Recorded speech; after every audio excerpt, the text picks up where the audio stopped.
Welcome in the Saturday edition of the NBA Deeper Dive, live before lock an hour from now. But don't worry, we're going to get you warmed up and ready to win some money. And I say that because Rinpack is in the house. Club Rinpack is in the house. So you know we're going to have a little extra excitement besides just going through the slate. Tyler's in the house producing. And if you're here, hit the thumbs up button. Make sure you subscribe. We'll remind everybody throughout. And it's your job in there, if you're already hanging, to remind people as they come straggling in throughout the show to do the same. What's happening, my brother? Now, good news for us is that we didn't have to do a live show, Michigan Nova. That happened in between us. Last time you and I spoke, it was just all Michigan trying to get them to win that game. Yeah, and obviously the better team definitely won in Villanova. It was a close matchup down the stretch. Michigan made it a 4-point game with 2 minutes to go, but they could not buy a bucket inside 2 feet all night long. It was a closer game than the final score indicated, but it's just Villanova just won. They're a better team, and they're going to take on a very, very impressive Houston, I believe, tonight, right? That's the game. Yeah. And coming up in about an hour. Well, that begs the question, though. Are you rooting against Nova because they knocked out your beloved Michigan, or are you rooting for Nova because if they go on and win, it validates the loss to Michigan? Like, hey, at least we lost to the champs. So I actually have some brackets with Houston winning it all. Nice. I am definitely riding with Houston to hopefully potentially make me place kind of decently in these bracket contests that I threw in. But outside of that, yeah, I mean, no Michigan. It's not as fun. I mean, I could care less who wins now, but I would really like Houston to win for, I guess, financial reasons. Look, I can't fault that at all, right? You could be like, all these things. I went to Houston, or a family that went to Houston, all this other crap that could be stacked up there. And I'm like, all right, whatever. Your money is invested. That's fine. I will defer. I would root for Houston for you tonight if I didn't have money on Villanova, with that being the case here. Apparently, you won some people some money last night, too. Thanks for letting me get third in DK last night. Big winner, Rinpack. Oh, yeah. No, I was fortunate enough to take down DraftKings last night. I believe they're probably chatting about that. So lucky enough. We'll try to go back-to-back. The very difficult thing to do in DFS is go back-to-back. But here we are trying to make things happen. So what worked that you did last night in anything that may have stood out, or was there anything from a variable standpoint that maybe worked in your favor? Were you just completely fading the field last night? I don't think I was completely fading the field. There's a decision point where people had to deal with Krista not starting, and I still held on to him just because him not starting is fine. I think at that price tag there was many ways for him he could still succeed. The key piece was I got a sub 10% James Harden to just light it up last night, and that really helped to just piece around like some heavily owned guys like Porzingis. Yeah. That's all. It's really all. Harden just lit it up, and the field was very under. I thought I've been very heavily invested in Harden pretty much every game he's played in Philly. I've been chasing it for some time, and it worked out.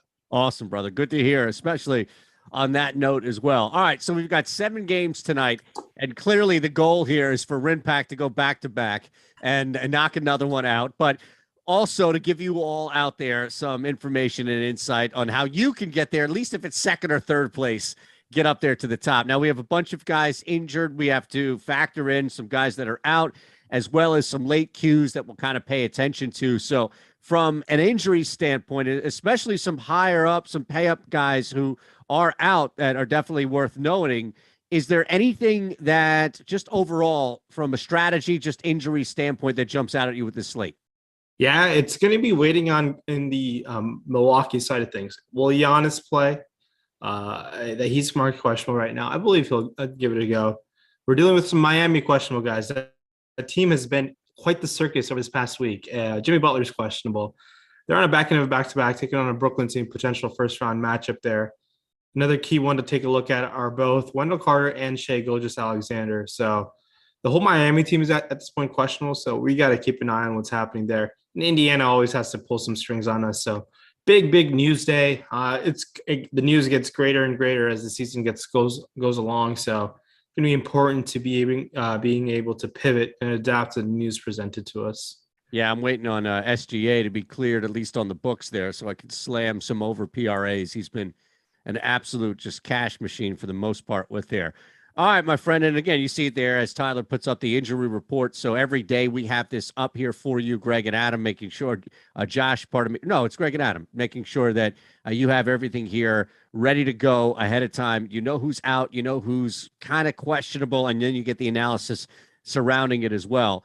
All right, deeper dive here. Again, we have the live before lock coming up an hour from now. Let's look at Sacramento, Orlando. Not necessarily the most appealing game on the surface, at least of the 7 that we have, my friend, but there's value everywhere. It's a tight line for the Kings, only getting 2.5 on the road against Orlando. Decent total to work with here, 223, if you will, on the lower side of the night, but definitely a decent total to work with. So let's talk about the Kings. We know Fox is out. We've talked about this here as far as where that volume then picks up, especially if you're looking at someone like Mitchell. Yeah, Davion Mitchell kind of has showed out why he was a top 10 pick the past couple games with no De'Aaron Fox. We're going to get no Fox and Sabonis. And when you're missing 2 guys of that magnitude for a team, you definitely should have interest on these guys. DraftKings has done a decent job of pricing these guys up, but I still think you can go to Davion Mitchell, even Harrison Barnes, $6K a piece, respectively, for both of those guys. I have no issues if you fall on them. Kind of a low-owned guy that's going to have some ownership is definitely going to be not low-owned guy. Damian Jones is going to have some ownership at the center spot. He's $4,400 on DraftKings as well. Those are the 3 guys that I have interest in. Tough for me to go to guys like Trey Lyles. Off the bench, you can fire. I still don't think DiVincenzo's out of play at 5,400. He'll be low-owned, but I have no issues if you fall on a guy like him. But that's really about it. Over there on FanDuel, just taking a look at the Kings pricing. Similar guys, yet again, Davion Mitchell, Harrison Barnes, I like here. Damian Jones, 1 center only, not as interesting on FanDuel. While DiVincenzo, 4,500, I think is fine to fall on. I think it's going to be just leading those 2 guys yet again, Davion Mitchell and Harrison Barnes. $17 and $18 over there on Yahoo. I think the $17 Davion Mitchell is the one I'd prefer the most. So Davion Mitchell, by far the lead king guy across the board here. You can fall on a $10 Damian Jones, no questions asked. I think that's fine to go to. There's some coach speak from Alvin Gentry. They're one of their rookie players, Nemas Queta from Portugal, I believe, the first NBA player from Portugal. He was supposed to get some rotational run. He only played 0.2 seconds towards the end last game. So it wouldn't shock me if Queta comes in, steals some minutes from the front court, taking away minutes from guys like Chimezie Metu and Damian Jones. So we do have Queta projected for very, very limited minutes at this moment, but just keep an eye on the situation. Alex Len's also there. So it can get crowded if Nemas Queta starts getting a legitimate rotational run. You think this game is close, and it kind of factors into, I guess, how you're looking at Orlando as well as the Kings, right? Because it is a tight line. It's a decent total here. So if the spread is on, then this could be a pretty close game, maybe even like the 225s, 228s with some free throws down the end. Yeah, it's going to depend on the Wendell Carter news. If Wendell Carter's playing, I think it can be close. I think the Kings can still win this game in a weird way. They're traveling across the country all the way down to Orlando. I don't know if they got a little crazy at Walt Disney, but that could have happened. But I'm shocked. I guess, yeah. If Wendell Carter's out, I wouldn't shock me if the Kings just win this game outright.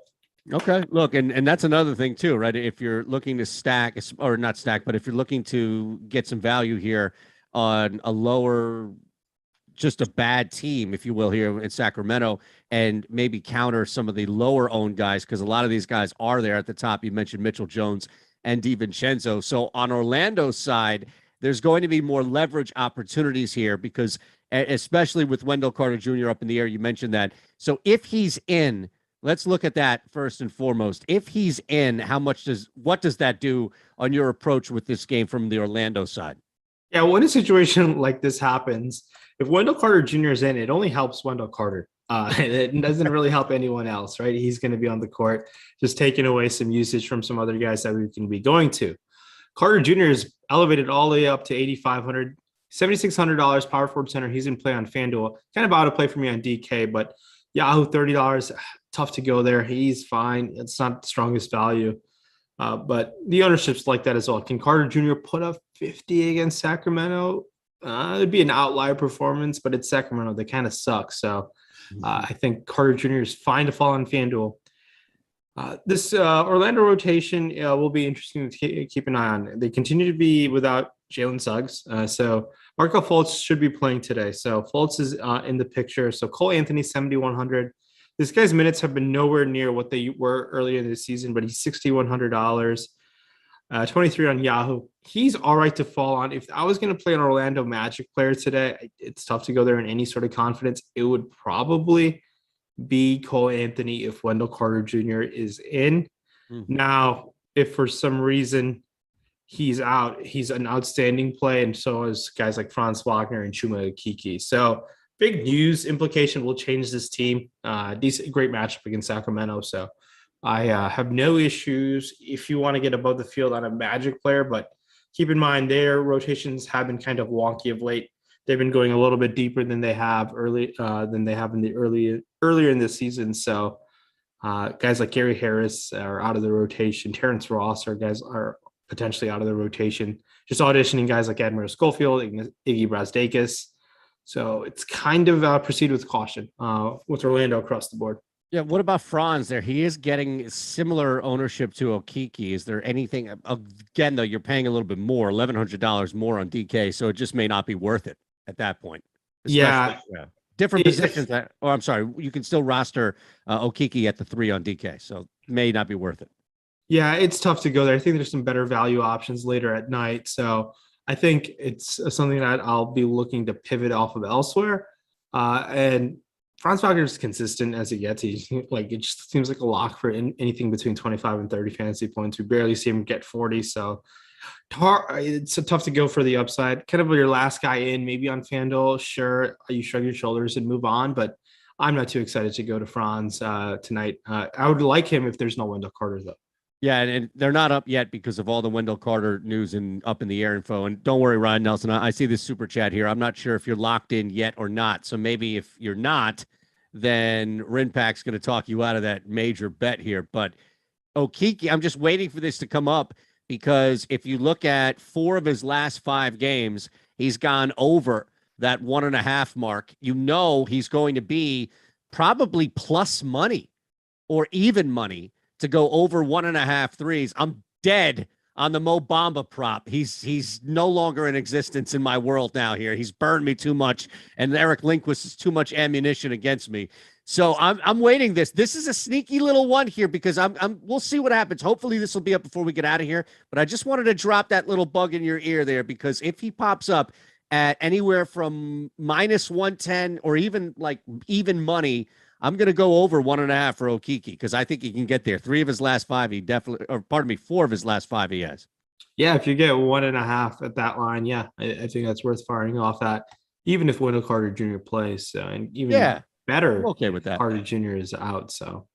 Yeah, then I feel insanely good. So I can't do anything with it yet as of now. All right, so let's keep it moving. Again, hit the thumbs up button. If you're just arriving, hanging with us, what have you, make sure you're subscribed here. The Odd Shopper channel, that's another place to go if you're looking to place a major wager. And speaking of which, Ryan Nelson, 02 on the Super Chat, thank you. First and foremost, about to sweat 400 on Valanciunas under 12.5 rebounds. Now, first and foremost, and according to Peter on, already 3. First and foremost, would you, with the benefit of now hindsight, Ridpack, would you have condoned this wager? $400 on 12.5? Under, yes, sir. Oof. It would have been close. I think I would have stayed away, to be honest with you, because it's a Spurs matchup where the Spurs team is awful. Last time they played each other, they destroyed the Spurs. So I would have tried to stay away, but hey, I hope you get the under. I hope you get the extra $400 in your bank around Nelson. Sometimes maybe good, sometimes maybe shit. Yeah, exactly right. Yeah, so I think Valanciunas, I personally would have stayed away, but if you do fall on a guy like him, you must have seen something, and sometimes if you see something with your gut and you just ride with that. But Valanciunas, I believe we had him for 11.3 expected rebounds. So it's you got to like your chances if you're going to be riding with our data there. So under 12 and a half, I hope it works out. Yeah, and unders are a weird bet, right, as it is, because you can get a guy to come out, knock down a couple of shots, grab a couple of rebounds, pass a couple of, complete a couple of assists on there, and then just things happen, right? The game flow, minutes, a guy gets hurt, whatever, somebody else comes in and starts knocking down shots. It's crazy how it works. If any, yeah, so we'll keep an eye on that one by all means. All right, let's. And we just got word Wendell Carter Jr. is out. So we, I think I covered all the aspects of what's going to happen if he's out. So it just gives a bump to guys, especially Okeke gets the biggest bump, but it doesn't hurt guys like Wagner and Cole Anthony either. Yeah, I'm telling you, as soon as Okeke's on, oh, here we go. As soon as he gets on that board, I'll let you know. All right, man. So we'll keep it moving here. Our second game, and Indiana is a large dog in Toronto. Similar total, though. So maybe an indicator here, if you believe the line to be accurate, that the Pacers aren't as appealing necessarily. So we'll start on that side here and go with Indiana and look again at where you can get some leverage, where you can maybe counter the field. Not a lot of guys are going to jump out as far as being high owned, if you will. I mean, Bataza, you mentioned there, he's at 5,500 in the center spot. And I don't think a lot of guys on the Pacers are really getting high owned in the public, at least what we have projected on our own ownership projections. Now, if you want to roster Pacers, I recommend doing so on Fanduel. They're like much cheaper there than they are on DraftKings. Kind of priced out for me on DK, virtually low owned on DraftKings. We would like to see news for these guys would be more in play if we get Brogdon out. The front court has been tough to predict what's going to happen. We've been seeing the ghosts of Justin Anderson reappear in starting lineups of late. Rick Carlisle loves this guy for some reason. I don't know what he has on him, but Justin Anderson continues to get legitimate rotation run in 2022. But if you were to get Brogdon out here, he's questionable. It's tough to go there. Anyone on DraftKings in any sort of confidence, I'd be willing to stay away. If you fall on a Bataze, if you get no Jalen Smith, Bataze looks nice, but it's a tough Toronto team to target on DraftKings as well. On FanDuel, I have no issues if you want to play any of the Toronto guys outside of Bataze, really. I like their kind of big three in Brogdon, Halliburton, and Hield. 7,600, 6,900, and 6K. Toronto spot, I have no issues if you play those guys, want to get above the field over here for the Pacers, but DraftKings a little too expensive for my liking. Halliburton's been disappointing of late, but he does have the upside within him. Things can pan out even better for him if there is no Brogdon. On Yahoo, similar case like DraftKings, kind of priced out for this Pacers team. Even so, that's what I was going to ask you there. I mean, Bataze, we talked about him on DK and the transfer there, 16 on Yahoo. So granted, that's your center, but still at $16. And again, we'll talk about Houston and see if there are other cheaper options coming up. But Buddy Hield's number dipped a little bit. But look, the only reason why I bring him up is because at 26, that may be workable for you because you're going to get a ton of leverage. He's just not being rostered at all on Yahoo. Yeah, he's not getting rostered there at all. It's fine to sprinkle some of them in. There's just, I think, better game environments later at night, some better options to target, in the next game with Memphis, still without John Morant. All right, so we can move on to Toronto here. Siakam is going to be heavily targeted. Yahoo, you mentioned Yahoo there, 36 on Yahoo. He's one of the heavily owned guys. And on DK, as you can imagine, right there as well, about 16.5%. So there's some leverage to be worked here, a little bit of a higher cost by all means. So do you find yourself, and we'll talk about OG and Van Vliet as well in here, but do you find yourself kind of equal or maybe even ahead of the field there on Siakam tonight? I'm willing to get ahead of the field on a lot of Toronto guys. I have this saying that everyone eats against Indy, and everyone will continue to eat against Indy. The Pacers are trash this year. Toronto's vying for some sort of seeding, maybe, but I just think any of these guys can light it up. Wouldn't shock me if one of these guys end up tonight later at one of the top lineups later at night. Siakam definitely could put a 50 plus. He's priced expensive, $9,200. 8,600 on Fanduel looks great. I like the Yahoo price tag a lot. Van Vliet on both Fanduel and Yahoo look great. These guys are awesome on Fanduel and Yahoo, but I have no issues if you want to play. The only guy who I want to stay away from is probably an $8,100 Scotty Barnes, $7,500 Scotty Barnes, because OG Anunoby's back in the picture. And I've always liked Anunoby as just like a solid NBA player. Was growing much better offensively. So Scotty Barnes probably my least favorite Raptor among the starting five. So, but it's a matchup against Indy. People can get the job done, and it's just a great spot for them. So I like the starters here a decent amount. Yeah, and Van Vliet, no issue there with the cost. He'll be low on, but if you sprinkle a little bit, if you even want to get with the field, and I think that'd be just fine. I think that ownership might dip a little bit. 8,700 is kind of at a price on an island when I think ownership might shift around a little bit by the end of the night. But yeah, I have no issues playing an $8,700 Van Vliet. I know they're big dogs. If Nick Nurse keeps a tight rotation, we might get a little bit of extra run out of them if they aren't absolutely blowing the doors off of them. But you got to have some significant amount of interest in this Toronto team tonight. Siakam's at 23.5. Now I get it at -108. Odd Shopper, of course, is going to give me the best return here. But any interest in going over there?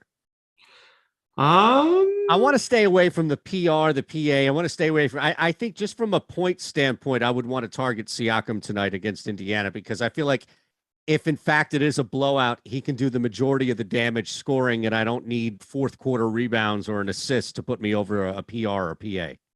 So you said what's the projection? 23.5 points. Now Odd Shopper is a point below here. Yeah, I'm coming at 22.5. It's a good line.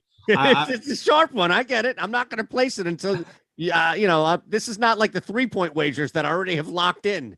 So if you don't like this, that's fine. I don't need to bet it. I think I would stay away. Just because there are more pathways, I think, that fails than it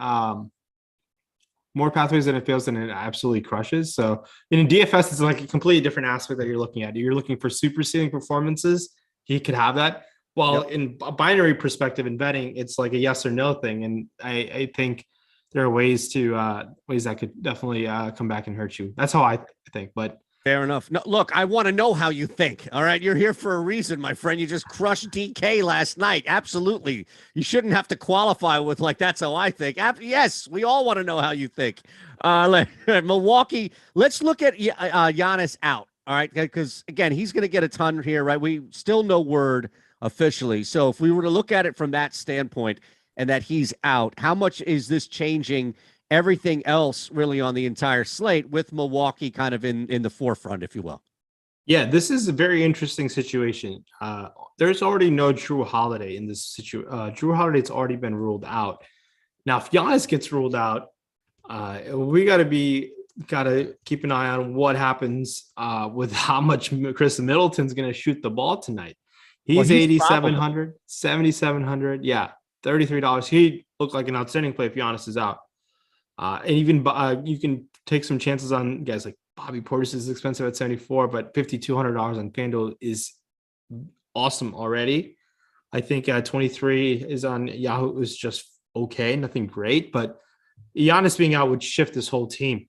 Now, who is going to enter the starting lineup for Milwaukee was going to be very interesting for the guard situation. Middleton leaves. Middleton can get a lot of ball handling duty. I like Middleton a lot, even with Giannis in. So these price tags are fine. I'm willing to take some chances at this elevated 8-7 price tag on Middleton.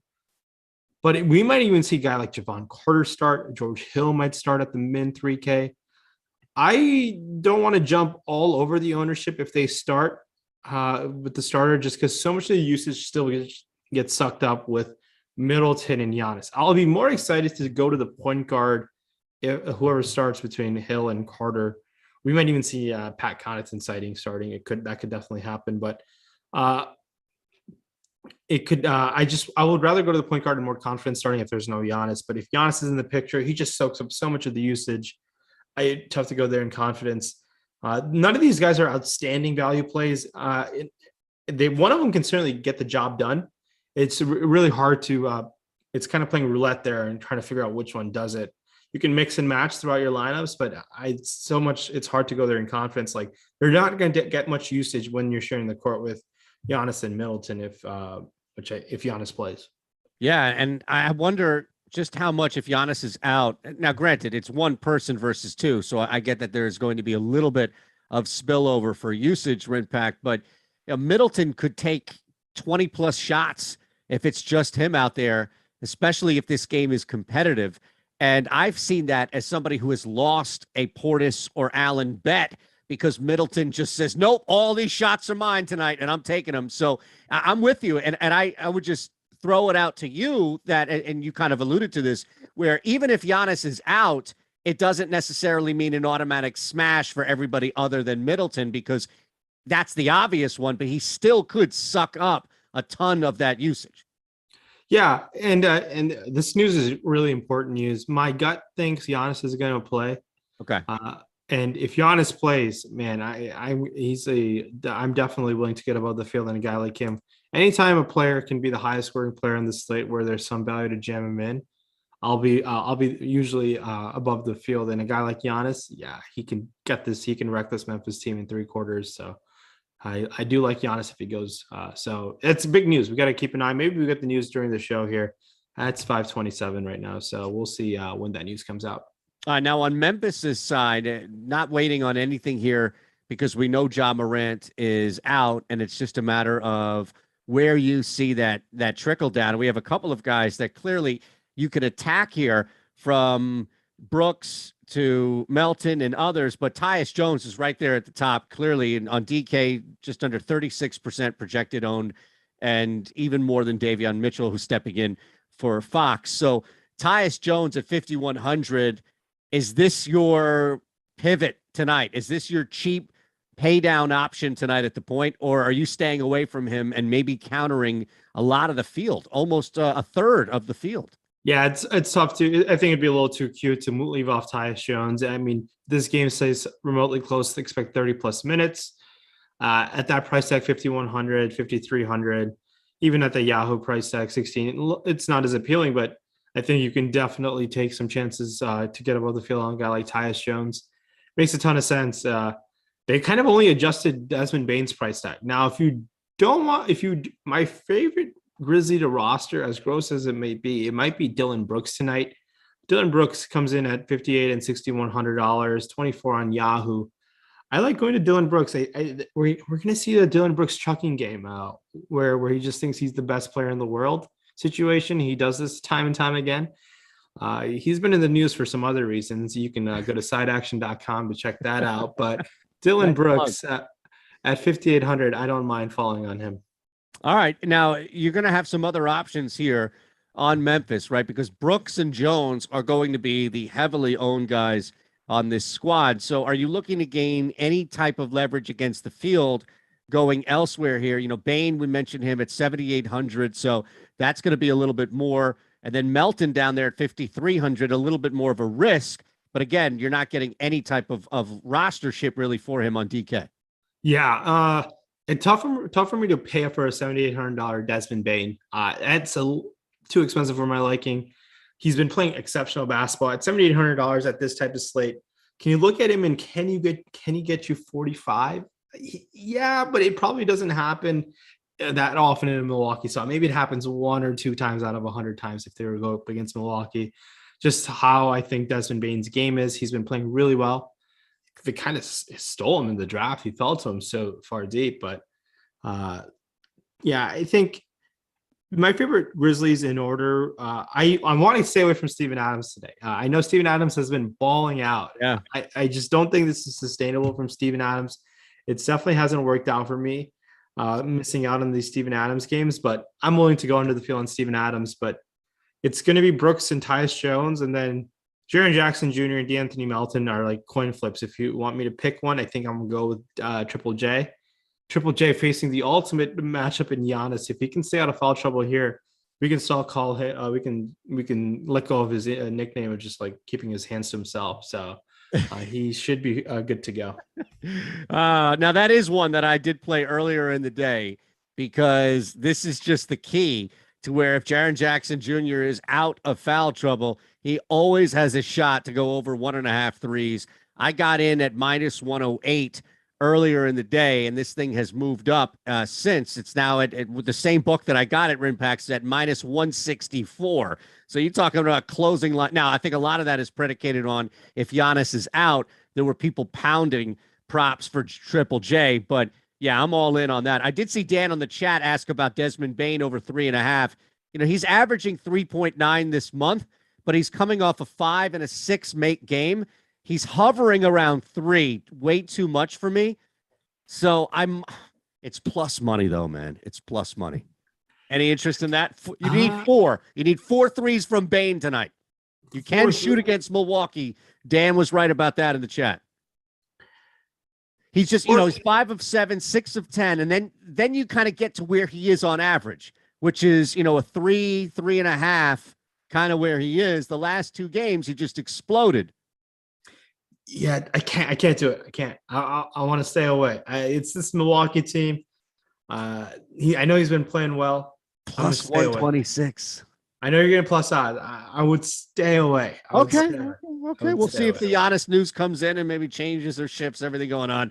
All right, let's move to Brooklyn. We'll tell you all about Prize Picks coming up in a minute here. And again, a reminder for you, hit that thumbs up button, please, if you haven't already, and subscribe here to the Odd Shopper channel as well. Take advantage. We do have some free tools for you today, our NBA player projections. We're giving you the ownership stuff, so another reason to hit the thumbs up. The NHL ownership projections are free and MMA fighter rankings, so you want to take advantage of everything you can to put into work here. Did you smash any MMA or any hockey slates last night? No, I just stick to the association. I just stick to what I know. I have heard people have had great success playing your PGA, your MMA. I just love my basketball. I love watching the NBA. I'm just going to stick with that. I love it, man. Nothing wrong with that. It's clearly working for you, sir. So nobody can argue with it by any means. All right, let's hit the Nets. Brooklyn in Miami, 229.5. We have a decent total here to work with. The Nets have Kyrie, so we know that Seth Curry's in the house. So they're a decent 4.5 road favorite for a pretty good Miami team, but we're still up in the air, still dealing with some question marks on that squad as well. So let's start on the road with Jimmy Butler. Let's start, and Tyler Hero, right? So let's start on the road with KD and Kyrie and look at how much you're going to attack these two guys. And even if there are any possible scenarios where you find yourself putting both in a lineup, if you're going to spend up for a couple of guys and, allocating your funds elsewhere. Yeah. So it's funny that you mentioned both. That worked out the other night. Worked out really well as they both dropped the 40 piece, I believe, and they still lost, which blows my mind. That's how well Memphis has been playing this season. But this is down in South Beach. KD and Kyrie may have made that pit stop at 11. Let's be real here. I mean, and it's tough to go to these guys elevated. Look, would you rather go to KD or Giannis? I say Giannis because they're similar price tags. Kyrie Irving is $10,900. That is a ton of money for Kyrie Irving. I can't go to these guys in any sort of confidence. And to be honest, I think I want to stay away from this Brooklyn Nets team. It pains for me to say that because I know KD and Kyrie can bring it down. And if you just match the field with these guys, that's all I'm willing to do with Kevin Durant and Kyrie Irving, 10-9 and 10-6. This is as expensive as it gets for these guys. Bruce Brown, $6,700. That's way too expensive for a guy like him. He's been playing really well of late, but I just don't see that to be sustainable. Maybe. No, I can't. That's really about it. This team is really tough to go to in any sort of confidence. I can't fault you if you want to get above the field on a guy like KD or Kyrie. Kyrie is going to be very low owned, but we've seen this astronomical upside of late, which has been amazing as like a pure basketball fan. But in terms of DFS, the numbers just don't map out for these guys tonight. It's tough to go to them. If I were to pick one, KD or Kyrie, it's going to be KD. Over Kyrie on the road, yeah. Yeah. Now, is there any ancillary spot here you can attack? And look, I know Milwaukee gives up a lot of threes. Their last 3 or so, they're just above their season average, and that's something to definitely target, as we talked about the last game. By the way, I'm going for it. I know you say no. I know you advised against it, but as I was looking at it a little deeper, I went ahead and took it. So all right, I hope it wins for you then. I hope I'm in. We'll see. We'll see what happens. But here's the reason why I brought that up, Rinpack, is because much like we just saw with Milwaukee, Miami is on a downtick where they're giving up a couple of more made threes each game. So I'm not betting this guy, but I wonder if you can attack Miami, especially if you don't have the Jimmy Butler and Tyler Hero scenario in there, with somebody other than those two guys. If Seth Curry all of a sudden becomes somewhat viable at like 5,900 on DK, if you know you can attack Miami, at least as of recent, from the outside. Yeah, where you get the 3-point bonus, yeah, you could fall on Seth Curry's $5,700 on FanDuel.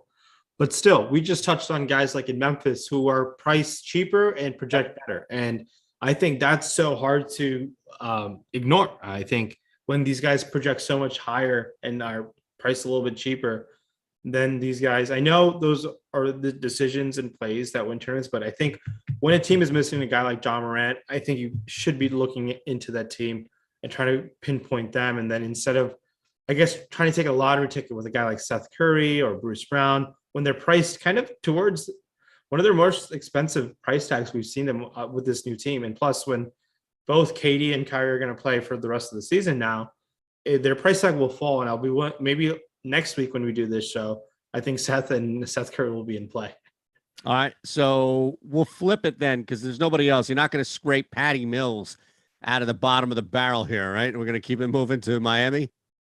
Let's do it. Let's go to this dysfunctional Miami team. Well, that's the whole thing, right? Let's just block out. Look, both are still questionable as I see, and it doesn't look like there's any real lean towards either one of these guys being probable. So they're still up in the air, right? Let's look at it as we did with Giannis, and you could break it down both ways. So let's look at a scenario here where neither play, and now all of a sudden if it's Kyle Lowry or if it's somebody else that you can attack, let's just say, all right, they're giving up, waving the white flag. It's a random night here in the end of March or so. Miami's pretty comfortable. Brooklyn needs this win. We'll take the night off with Jimmy and Tyler Hero. How does that change? Yeah, that's definitely going to change things up a little bit, as if both Butler and Hero are out, you got to look to guys like Bam and Kyle Lowry. And they're just going to take a bunch of shots. I know Duncan Robinson burned everyone and their mom yesterday, but I think recency bias, you are willing to sprinkle a little bit more in if both of those guys are out.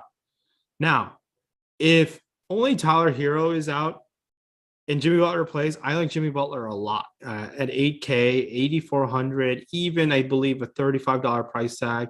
He looks great. I think maybe Udonis Haslem did, ruffled his feathers a little bit and kind of maybe playing a little bit elevated play to make a statement game. Jimmy Butler has played up to competition throughout his career. And not that you can quantify that, but that's just something that you've noticed time and time again. He does like manning up.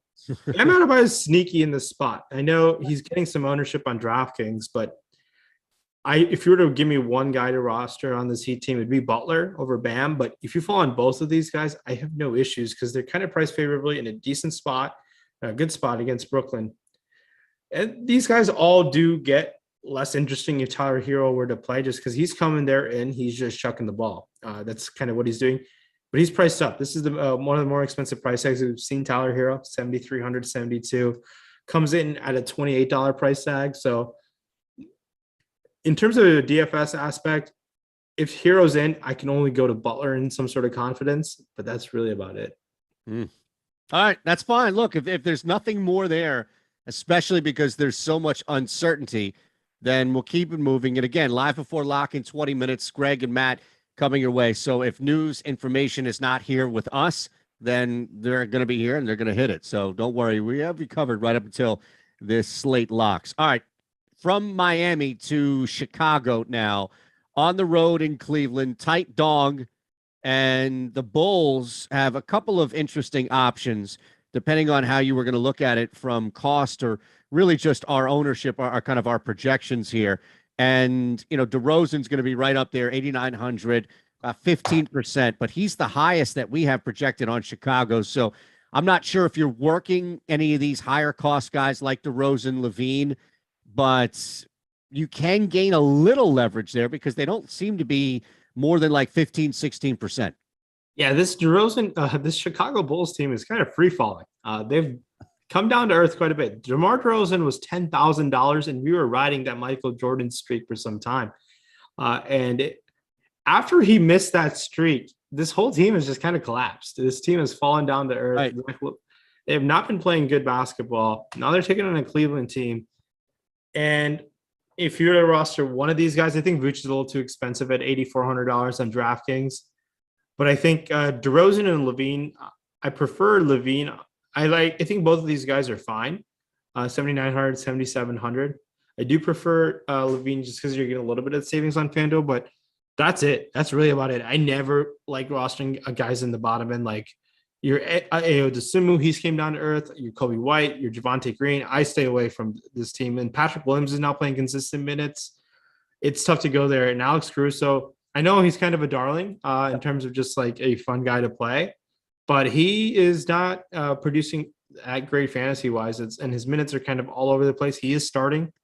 If you want to play him at $4,500 on FanDuel, sure. But 5,200, I mean, I'd rather play Tyus Jones than Alex Caruso. And that's just how the slate is going to be mapped out for us. Yeah, and then I know we have Jokic. We're going to get to Denver before we get out of here. You mentioned Bam as well. Vooch, also Christian Wood is going to be up here against that Portland team that I think is sitting everybody. So there are options in similar to higher cost range.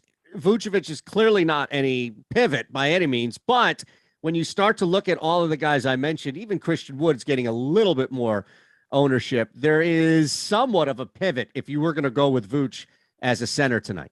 Or not pivot, I'm sorry, leverage. Yes, and I think if you do want to play Vooch at center, you do it on FanDuel where he's $7,100. I think that's the place where I know you only get one, but Vooch can carry that one center spot for you if he has a really good game. DK, $8,400. We'll see what the ownership comes up during lock. I think I prefer Bam to Vooch straight up. I would like to spend up to Jokic in a spot against Oklahoma City, but is the value going to be strong enough for me to do so? So some moving parts towards the center slate, which is always very important to nail. I mean, it's important to nail all the positions, but if you nail that FanDuel center, it does carry that lineup pretty well. All right, so if that's it for Chicago, we'll move to Cleveland. By the way, I did put together Kyrie 3+, Zach LaVine 3+ to get me a plus 182 two-leg parlay there. Oh, nice. Did you still bet them individually as well? No. Okay. Here's why. I don't mind betting LaVine 3+ at minus 102. He's essentially, it's over 2.5, right? So that's the bet, 3+ over 2.5. But it was a little bit different at 3+. Kyrie at 3+, because he's 3.5, and that's minus 235. So that's okay. Right. Gotcha. So I essentially look to move the Irving thing up. I love LaVine, the volume that he's been getting, the shot count, and especially in this match. I'm not worried about this matchup here for him knocking down threes. And Kyrie, I saw this in the chat, so I'll just echo it. I mean, Kyrie's in his own world, man. That dude could put up 40 shots, even if he only hits 2. So I'm fine there. Oh, for sure. Yeah. Kyrie's may not pay off DFS style, but I just need 3 threes. So if he goes 3 of 13, I'm good. Yeah. Kyrie's definitely got that in his bag. He's good. I mean, we've seen what he's been doing of late. It's been really impressive to see how he's just showing why he's one of the best pure scorers ever. Like, he's amazing in that aspect. So fun to watch, man. I believe is this the ABC national TV game, or did they stop doing those ABC 8 p.m. games? No, tonight is on NBA TV. I think they moved that ABC stuff to NBA TV, right, to kind of highlight, I think, the channel more, unless it's like a Sunday. I think Saturdays might be out. Gotcha. They would do the Saturday primetime slates at 8 p.m. But yeah, the Sunday, I believe they'll still have the doubleheader afternoon game. But yeah, okay, that makes sense. No, all good, man. Let's get Kevin Love is the highest owned Cav right now that we have projected at just over 20%. So if you are looking at Cleveland, he's going to be up there. Garland is clearly going to be the pay-up option at north of 10K on DK at least, and getting just over 10% there. So you have a couple of different ways. Laurie coming in at about 6,400. So you have some opportunities here to get to a couple of guys on Cleveland, and none of them are really super owned. No, it's interesting to see or they're on DK. Kevin Love. Yeah. Kevin Love, $6,500. Yeah. He did start the game last game.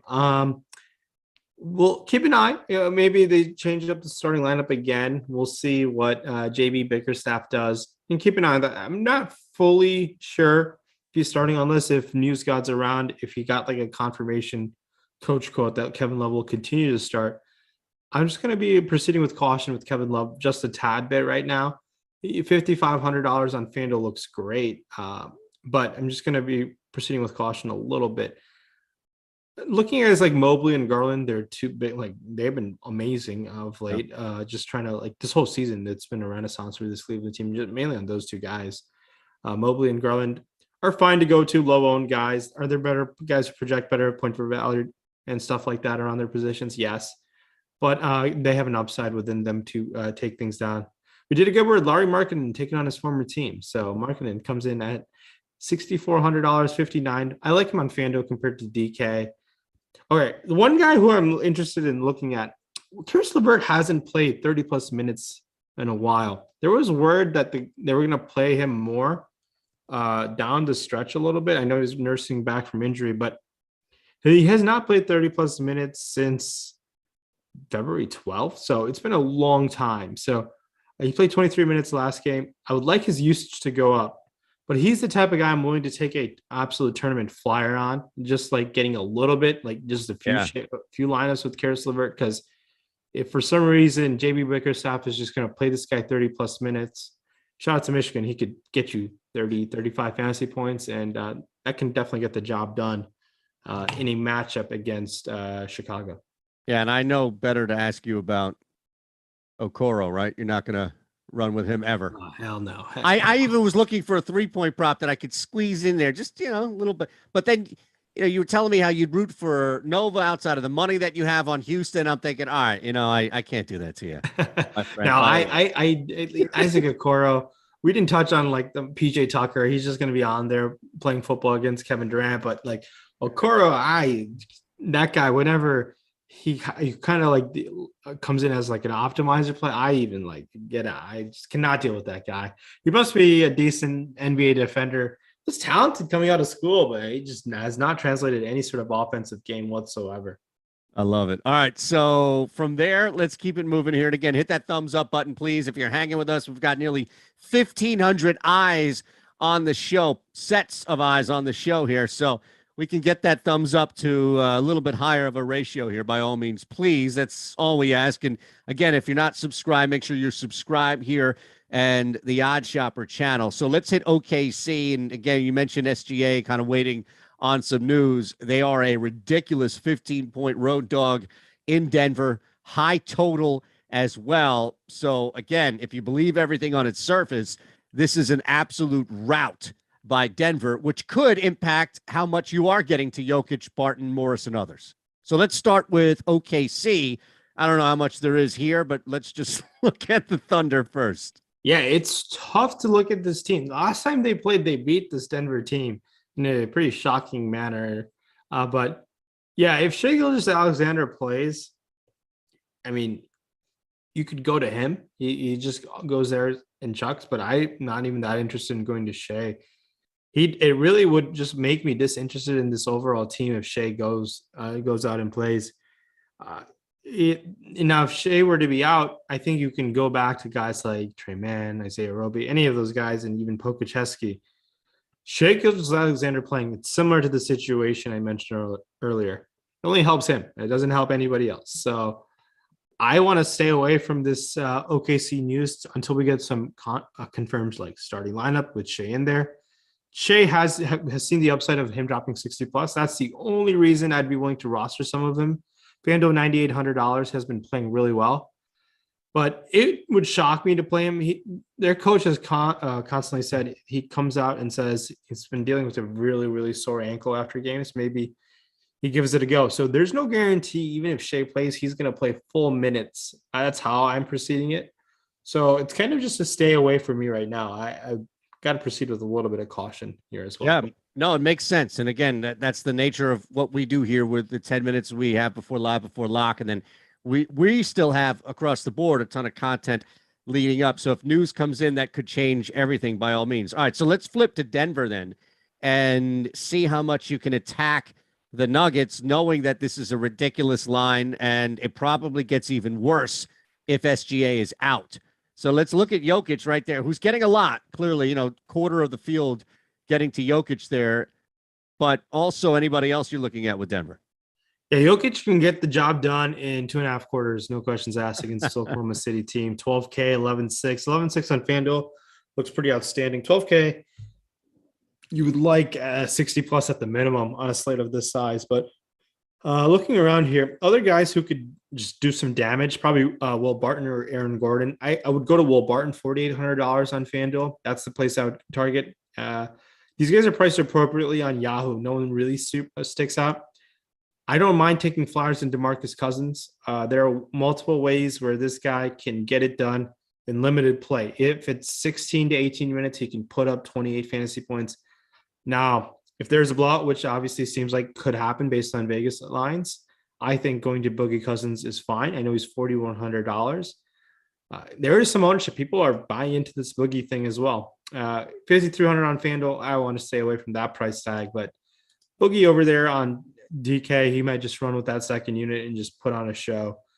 Other guys who are a bit cheap, Jeff or JaMychal Green, flip a coin. It's like every other day they go off, but it's just like if you're looking for super cheap value, we haven't touched on many guys sub 4K on this slate, but I think I don't mind sprinkling in some JaMychal Green if that were the case, but that's about it. This is a tough thing to look at just because of how big the spread is, and Barton, Jokic in the starters, and then Boogie off the bench is how I'd look at this Denver team. No Bones? No Bones tonight? Yeah, Busy Bones. Yeah, Busy. He's been fun, man. He came to Philly, put on the show. Oh, he absolutely did. Yeah, we got him 4+ threes that night. Yeah, Bones, 5,200. Bones over there on Fanduel, 5,400. See, he's the same price as Tyus Jones. And now I've been talking about Tyus Jones like he's the next coming of Allen Iverson, but it's just the price tag thing where I just got to trust Tyus Jones's minutes against Milwaukee, against Bones Highland, where the minutes can go anywhere from 20 to 28. He's earned the trust of Mike Malone. He definitely has done that after being in the doghouse early in the season. So a late slate only play, not a priority on the main slate. Over 2.5 threes is +104. Oh, against Oklahoma City, yeah. Anything capping against OKC. You'll take it with Bones? Yeah, I think I can take that with Bones, yeah. Okay, sounds good, man. All right, so let's keep it moving there. Oh, actually, Justo on the Super Chat. We appreciate that. Definitely not necessary, but we always appreciate the Super Chat. Barton or Okiki on FanDuel, Rinpack? Barton or Okiki on FanDuel, I'm going to go with Chuma Okiki. Okay. All right. And from there, let's keep it moving. Our last game in the house tonight. We saved the best for last. Houston at Portland. Houston is a 3.5-point road favorite. Portland continues to sit guys, but here's the beauty of it. The total is 231.5, second highest total that we have on the board. So we mentioned Christian Wood, some other guys we can attack on Houston. Let's start with the Rockets, sir. Yeah, this is got to have a lot of interest in these guys. C. Wood, Kevin Porter Jr., Jalen Green. Jayshawn Tate even got the damage done in limited amount of minutes. We saw Dennis Schroeder put on a show off the bench yesterday. Keep an eye on the situation. We already got word Eric Gordon is out. That's going to help a guy like Garrison Matthews. We might even see Josh Christopher play some extended minutes. I'm a big believer in Josh Christopher's talent. If he chose Michigan over Arizona State, he's a top 5 pick. He burned himself by doing so. But JC over there, $3,300. Nice. I have interest in a lot of this Houston team. I like KPJ. I like Jalen Green where you get the 3-point bonus even. Getting above on these guys even on FanDuel, 8K Christian Wood, Kevin Porter Jr., 5,700. Yeah, these guys are all great plays, even Jalen Green here. These guys are awesome. I mean, I have no issues if you want to roster multiple Rockets on your team. It makes a ton of sense, helps you spend up for other guys like Giannis if you were to go. Even if you want to sprinkle in some KD or Kyrie or Jokic across your lineups, these guys are the way to do so. I have some interest in this Houston team, and everybody, not only everyone eats against Portland, everyone just like goes to a buffet there. It's just like a fantasy feast zone for guys and anyone who takes on Portland. So a lot of these guys are in play. They look outstanding to me, and I'll be very interested in rostering these guys and significant fashion across the board. So I know this all changes, right, depending on the slate and depending on who else is out there by all means. But tonight, when you're looking at it across the board, the 7 games, you mentioned a couple of easy pay up options that you have if you were spending money elsewhere and saving money on Houston. Do you have a number? Like, can you get to 3 Rockets tonight? Can you get to, is that pretty much where you would cap it? Would you even approach rostering 4 or probably keep it at 3 max? The 4 is a little tough. It depends which 4 you're rostering. If you're rostering like 4 Okay. 3K guys, I don't recommend rostering 4 3K guys on Houston, but if for some reason we get some news later in the day, like Christian Wood is out, that could definitely be could happen. But yeah, I don't mind getting into multiple 2 or 3 guys for sure. Okay. It's a Portland spot where if this game were to stay close, which it didn't last night, Kevin Porter Jr. and Jalen Green didn't even see the 4th quarter. Christian Wood came in there for a little cent to relieve Alfred and Şengün. But if this game stays close, it's a back-to-back. We've seen how these, I guess it's home and home, as in like it's not a home and home series. It's just 2 games at Portland. So we'll see what the ownership looks like in the late at night. So I do think a lot of the field will be on this game for sure. Now, Portland, I mean, what do you even do here, right? Because Keon Johnson, Chris Dunn are definitely going to be low-cost guys, but they're popping up as far as, just under 20%. And let's see, Ben McLemore is also getting some love. You talk about some cheap options on Houston. It would seem Drew Eubanks seems like he might be priced out at 6,600 on DK, especially since we brought up some other options at the center spot. Anything at all that you're looking to get to here on the Blazers? Yeah, I think I prefer Watford to Eubanks, just like kind of straight up. But Watford played really well last night. Eubanks just dunked the ball 9 times yesterday. I think all of his points were dunks. Both of those guys are fine if you fall on. I still like going back to Chris Dunn. Brandon Williams, that's way too expensive for me. 61 and 7K on Fanduel and DK respectively. I know LB might get some ownership. I want to shy away a little bit. Same with Keon Johnson. It's just Dunn, Watford, Eubanks. If you do roster Ben McLemore, he's been playing some extended minutes. I would rather save money and go to a guy like Greg Brown off the bench for this Portland situation. So this is a good fantasy environment. It's just like, I know people were a little upset with Dunn not starting yesterday. He might start today and people will be like, what are they doing? So it wouldn't shock me if Chauncey Billups just flips the switch a little bit. But I still like going to Dunn even on FanDuel, $4,800, $4,600. I think it's completely fine to go to Chris Dunn. Awesome, man. Anything else you want to get? I know Houston. I can't, I have money on the other side, so I can't publicly root for you, but I'm not hating it at the end of the night if I lose and you win. Although you keep winning, so no, screw that. All I want is these likes, man. I would hope we can hit pass this off to 350 likes would be nice. Yeah, that would be nice. I mean, my goodness, Rinpack clears a slate last night and he still shows up to work. If that's not worth 500 likes, I don't know what is. Light, if anybody, you always hear that thing like, oh, if I ever win the lotto. Now, granted, you're clearing slates left and right here, but my goodness, there we go. We're up past 3, so we're getting there. That's great to hear. Now, this is going to be a fun slate. Keep an eye on news, some big names that are questionable, some starting lineups that are pending. So a lot of things can change in just a blink. And if you have any connection with any of the basketball gods, just give me one 3 from Herbert Jones. He's 0 for 5 right now. I just need 1. All right, that's it. Just 1. By the way, Valanciunas 6 rebounds with 3:19 to go in the second. Oh, that's going to be a sweat for Ryan Nelson. My God. Yes, absolutely. Thanks to Tyler for producing. And yes, live before lock with Greg and Matt right now. Don't go anywhere. Hit that thumbs up button, please. Continue for us, for them as well. Enjoy the games tonight. Have a great rest of the weekend and go Nova.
What is going on, guys? It is the Awesemo NBA Live Before Lock, sponsored by Prize Picks, as per usual on Saturday. I am thrilled to be joined by Matt LaMarca because there's no way I could go through all these injuries by myself. Should we just do the rest of it? Should I just read the injury report for the rest of the show, Matt? Do you think, is that a good course of action? It's probably fitting. I mean, for a 7-game slate, I don't know if I can recall seeing this many names on there. But then again, I feel like we say that at the end of every season. So it probably shouldn't come as a surprise. Yeah, I mean, this one, though, I don't even think it's viable to build lineups yet. Like, obviously, we're going to have to at some point in the next 56 minutes. But you ask me who I'm rostering right now, how am I supposed to know? Because here's the current injury report.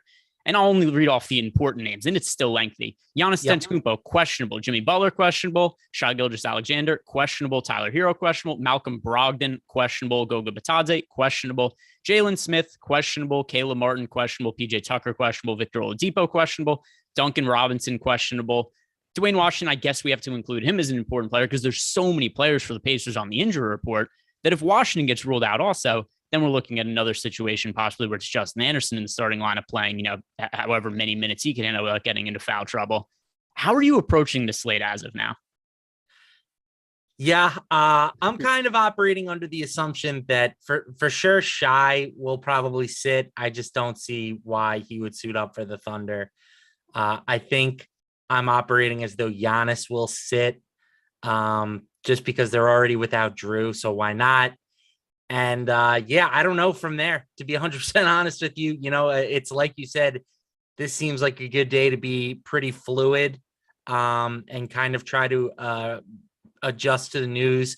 I'm planning on being pretty light on that first game with the Kings and the Magic, giving myself a little bit more time since that's the only 7:00 game. And honestly, the 7:30 game probably won't have much appeal to me as well. You mentioned the Pacers. They do have a ton of injuries, but they're also like pretty monstrous underdogs in a crappy matchup. So yeah, it's a spot where you might want to consider having a few Pacers, but overall, I think you need to prioritize having, the spot left in your lineups for the late news. Well, we just got Pacers news as we were talking, and this is what the show is going to be. Do us a favor, guys, like the video and subscribe to the YouTube channel. It's just going to be a constant stream of news and us reacting to that news. Indiana Pacers, Malcolm Brogdon out, Dwayne Washington out, Jalen Smith will play, Goga Bitadze a game time decision. So let's start by hitting on the significance of Malcolm Brogdon being out because he's clearly the biggest name here. If Bitadze's out, we're looking at all kinds of value in the front court, potentially for the Pacers. Jalen Smith would be a lead guy. But starting with Brogdon being out, how does this impact the other players on Indiana for you? Yeah, it's the thing is, like, you want to go to Tyrese Halliburton, but Tyrese is up to 9,800. And I don't know if I want to pay that for Halliburton, even with Malcolm Brogdon out of the lineup. So then it becomes, what sort of secondary players are we going to get at guard? There's probably going to be a lot of Buddy Hield tonight, but again, he's up to 7,900.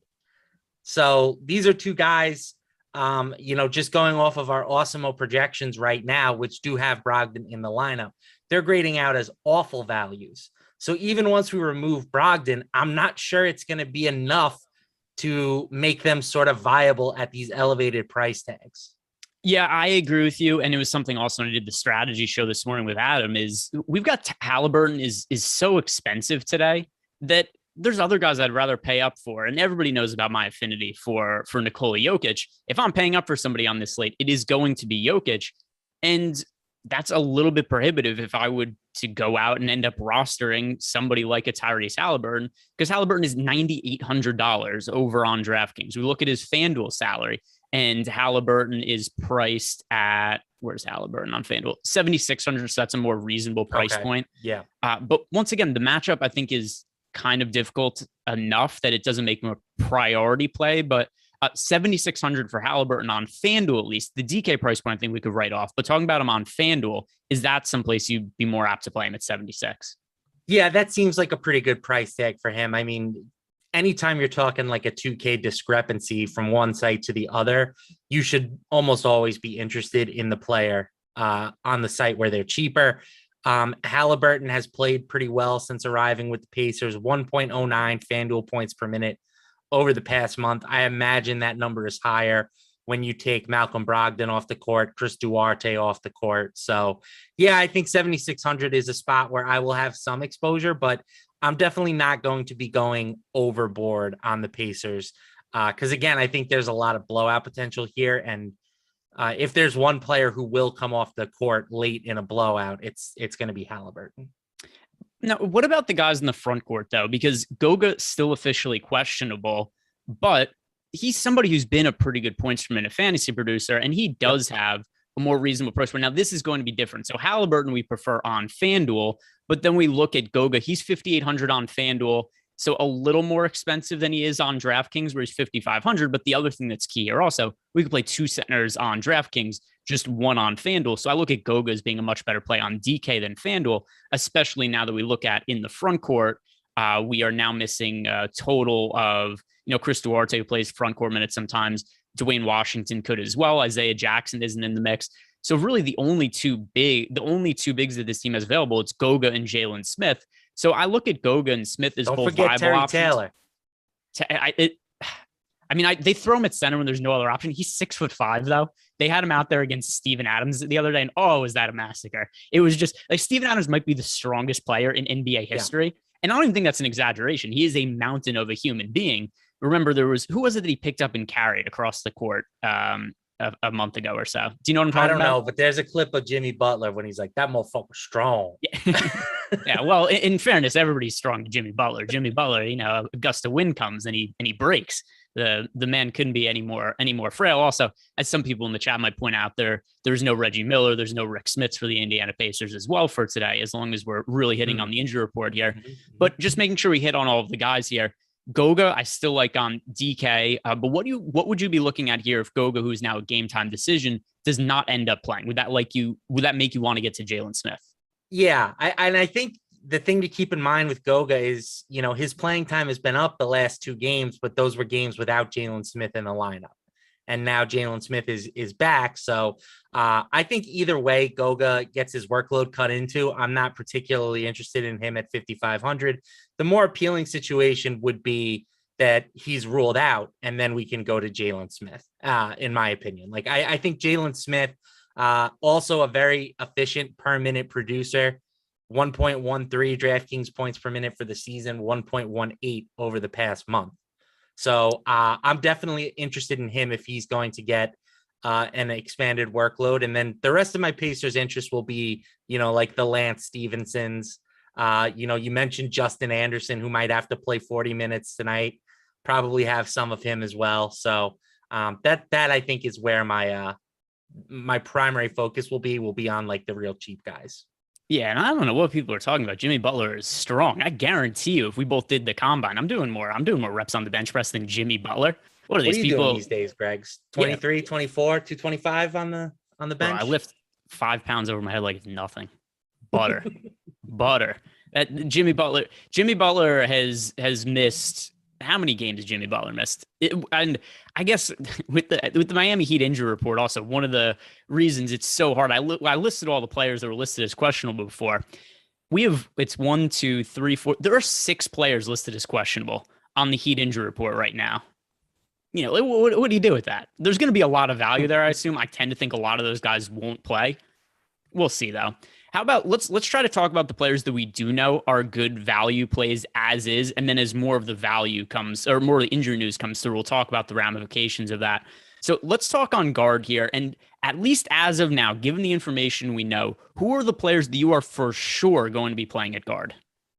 Tyus Jones for sure is one option. 5,100.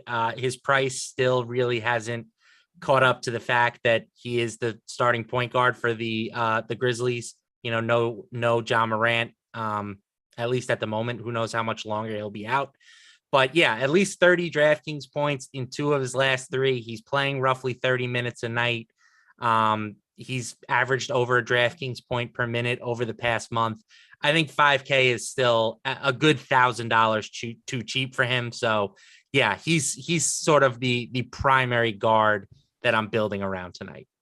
What does he have to do to get his price increase? Because it's not like the John Morant news is new and DraftKings and they're like, oh my God, like is Tyus Jones going to start today? Who's to say? Let's just make him low 5K price point. I know it's more than the 4K he was before, but I'm going to pull up Tyus Jones numbers for the season so far as a starter. And, it's not like somebody goes out and scores 50 fantasy points per game or anything, but he warrants a bigger price tag than what he has right now. He's somebody who I think we should all feel pretty comfortable projecting for over 30 fantasy points. Last 3 games now as a starter, 30, 34, and 25 fantasy points. The game where he scored 25, that was the just massacre of a blowout against the Indiana Pacers, where he played limited minutes. So you look beyond that, and he's averaging this year, 29 fantasy points as a starter, and some of those games have been blowouts. So I don't know what the deal is, but it's hard to avoid him as a value play, just considering that he's never been priced up here as a starter. And then somebody else who I think also kind of makes sense, although he isn't priced quite as egregiously, but Davion Mitchell, who is still in that 5-6K range on FanDuel and DK. But the Kings, another team who made a trade to win now, that immediately started tanking. They're like, let's trade Tyrese Halliburton, our best young player on a rookie contract, and try to win now and then just not play any of our guys. But it looks like De'Aaron Fox isn't going to play the rest of the season. It looks like Sabonis isn't playing the rest of the season. And Mitchell also has not seen enough of a price uptick. He's been the best fantasy producer for the Kings in recent games. I'm liking him as a chalk play at guard as well. How about you? Yeah, the one thing I will say is his optimal lineup rate in the boom bust tool is significantly lower than his projected ownership. We have him just behind Tyus Jones at 31% projected ownership, optimal lineup rate at 15.5%. So very negative on the leverage score. And you look at the last game that he played, he did have 38 DraftKings points. He played 37.5 minutes, but he was 10 for 15 from the field. So he might be a slight regression candidate, but overall, I'm with you. I don't know like how you can project him for less than, we'll say 30 fantasy points. I think 30 is like on the very low end of what you can expect from him tonight, especially in a matchup versus the Magic, who are a terrible defensive team. So yeah, he's definitely someone, that leverage score kind of made me do a little bit of a double take, but I like him quite a bit. All right, we just got some news here. Spoelstra out, so as if the Heat's injury report didn't get any weirder, the coach is not going to be there now. So Erik Spoelstra is out for personal reasons. Of the 6 players the Heat have listed as questionable for the Nets game, Butler, Hero, Martin, Robinson, Oladipo, and Tucker, all of them will be playing. Okay, all of them are in. So let's go over. It's gut check time for the Miami Heat, by the way. You have one game where your coach and your best player almost get into a fight, and then another game where you blow a 17-point fourth quarter lead against the Knicks, and now your lead for the conference is down to half a game, and you've got the Brooklyn Nets coming into your building. A little bit of a statement game, I think, here for the Miami Heat. So I'm not surprised that these guys are in the lineup. Conspiracy. Is Erik Spoelstra not being with the team today? Does it have anything to do with his spat with Jimmy Butler the other day? I would say no. I think Spoelstra's a pro. I think Jimmy Butler is just one of those guys that the more time he spends in your organization, the more everybody absolutely hates him. But clearly they need him to win basketball games, so I think they'll put it behind him. I think, just guessing what happened, I think they got to the locker room the other day, and I think Spoelstra just beat the absolute shit out of Jimmy Butler, just a really one-sided beatdown. And the team was like, hey, we got to keep you away from Jimmy Butler, because even though he's hurt a lot and whatnot, he is a still, good NBA player. Now, all of my digs at Jimmy Butler's side, one of my favorite plays on this slate, now that he's officially in, he's just too cheap on FanDuel and DraftKings. 8K on FanDuel, 8,300 on DK, massively different price positions on the two different sites. He's shooting guard, small forward on FanDuel, small forward, power forward on DraftKings. He's one of my favorite plays of the day today. You mentioned it there. This is a team that's been on a skid as of late. We know Butler has missed a lot of games. So with him being in after being listed as questionable, I just assume he's fine to play a full allotment of minutes. So I think this is a really good spot to go back to Butler. I thought he was a really good play last night, and I think it's more of the same today. He's just not priced appropriately. Yeah, the big difference I would say is that, Tyler Hero is in the lineup tonight. He was not in their last game. So I won't have Butler grading out as like an elite elite play. Like I'm certainly not sacrificing any lineups with Nikola Jokic or Giannis if he plays to try and get Jimmy Butler in there. But like you said, it is a very good price tag. It's hard to scrutinize too much when he's at 8K on FanDuel. 8K on FanDuel is a joke. 8,400 on DraftKings, I think, is a bit more reasonable for a game with Tyler Hero in the lineup. But yeah, I think certainly a good price tag for him. Yep. He's one of my favorite plays on the slate. And I don't actually hate Jimmy Butler. I'm just kind of irked that he has this, Iron Man nickname when he misses like 20 plus games every single season. Jimmy Boo Boos. Yeah. Jimmy Boo Boos, much better nickname for him. Great play tonight. One of my favorite plays on both FanDuel and DraftKings. So, I think people should be rostering him. Can I ask you a question? Yes. You prefer Jimmy Butler at 8K on DraftKings as opposed to DeMar DeRozan at 7,900? Let me see. I'm almost positive the answer to that is yes. Let me see where I have these. Also, something else to consider is that we have Jimmy Butler is small forward, power forward eligible. DeRozan is only power forward eligible on DraftKings. And apologies. That 7,900 is the FanDuel price, by the way. Yeah. So I prefer Butler for a few reasons. Number one, he's eligible at multiple positions. DeRozan's only eligible at one. We also have Butler $500 cheaper. And in addition to that, I also just have a better projection for Jimmy Butler than I do to DeMar DeRozan. So that's for me, Butler full steam ahead. That's my guy there. Yeah. On DraftKings with the price difference, I will also side with Butler. But on FanDuel, where they have the same eligibility and DeRozan's $100 cheaper, I will take DeRozan over there. Still Butler for me. I haven't projected for more fantasy points. So that is where I will lean. We've got a couple of super chats here. We'll hit on these and then we'll get back to talking about some of the positions whenever injury news comes across. First, from Nelson Resto, do you think OG gets more minutes against the Pacers tonight? I would assume so. He missed a really long extended period of time. I know it's a tail end of a back-to-back. This was a broken finger. It's not like we're looking at a soft tissue injury. It's not a lower body injury. I would feel hesitant about his minutes if he was coming back from like a knee sprain or something like that. But considering that it was a broken finger and Nick Nurse has no regard for any game other than tonight's game for the most part. Like Nick Nurse doesn't care what happens a week from now. He's trying to win every single game and playing his guys as many minutes as possible. So maybe OG's conditioning isn't quite up to par. I don't expect him to go out and play, 40 minutes that we might have seen from him in the past. But he is a tournament play that I like quite a bit at his current price point in the mid 5K range, both FanDuel and DraftKings. What do you make of OG second game back from a finger injury? Yeah, I don't care if he had his leg amputated. This guy will be playing 40 minutes by next week. Like that's just how Nick Nurse operates. So I think that eventually that happens, and he probably tracks to like 30, 32 tonight as he ramps his way back up to, an insane minutes workload, right? Van Vliet is first in the league in minutes. Siakam is second. Barnes is eighth. And Anunoby would also be in the top 5 if he played enough games to qualify. So yes, expect to see a lot of Anunoby very soon. Ryan Nelson 02 super chat, is Udonis Haslem coaching tonight? He's kind of a coach now. But he's basically a coach. He's not a player. That has always been like the weirdest thing to me. I don't understand why he's still on their active roster, but apparently the players really like him as a player coach. I don't know. He could coach, right? Why not? Yeah, that's basically, he's a player coach at this point. If it's a blowout situation, they throw Haslem in there and he'll play a couple minutes here and there. One thing I think is, this is kind of a side note about Udonis Haslem. Last year, the 538 model, which I don't think is particularly great, but I do like to look at it as just a reference point. They were really low on the Heat last year.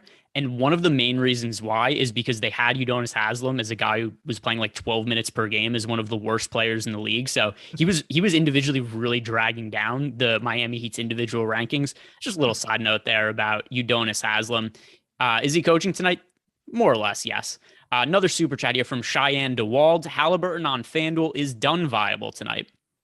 So starting by talking about Halliburton on FanDuel, yes, 7,600. I think it's reasonable to have him projected for somewhere in the neighborhood of 40 fantasy points. That makes him a pretty solid play at 76. We talked about it a little bit before, but just follow up Matt Halliburton, the difference on him between FanDuel and DK. Yeah, I mean the price tag is roughly 2K cheaper. He was grading out as a really bad value on DraftKings, but a fine play on FanDuel. And now you take Malcolm Brogdon out of the equation, and I think that changes. He becomes a good play on FanDuel and just kind of an average play now on DraftKings. I'm still not touching him at 10K or approaching 10K, but 7,600 certainly is viable. All right, we've got a super chat here from D Owens 89. Is Fultz in play with Orlando? Full tank mode, FanDuel GPP. It's easy. Go ahead. I've been debating Markelle Fultz for most of the day because he's somebody that's grading out pretty well in our projections. And Markelle Fultz has been effective when he's been given court time this year, right? 1.09 FanDuel points per minute. He's 4,200. And he has a great matchup versus the Kings.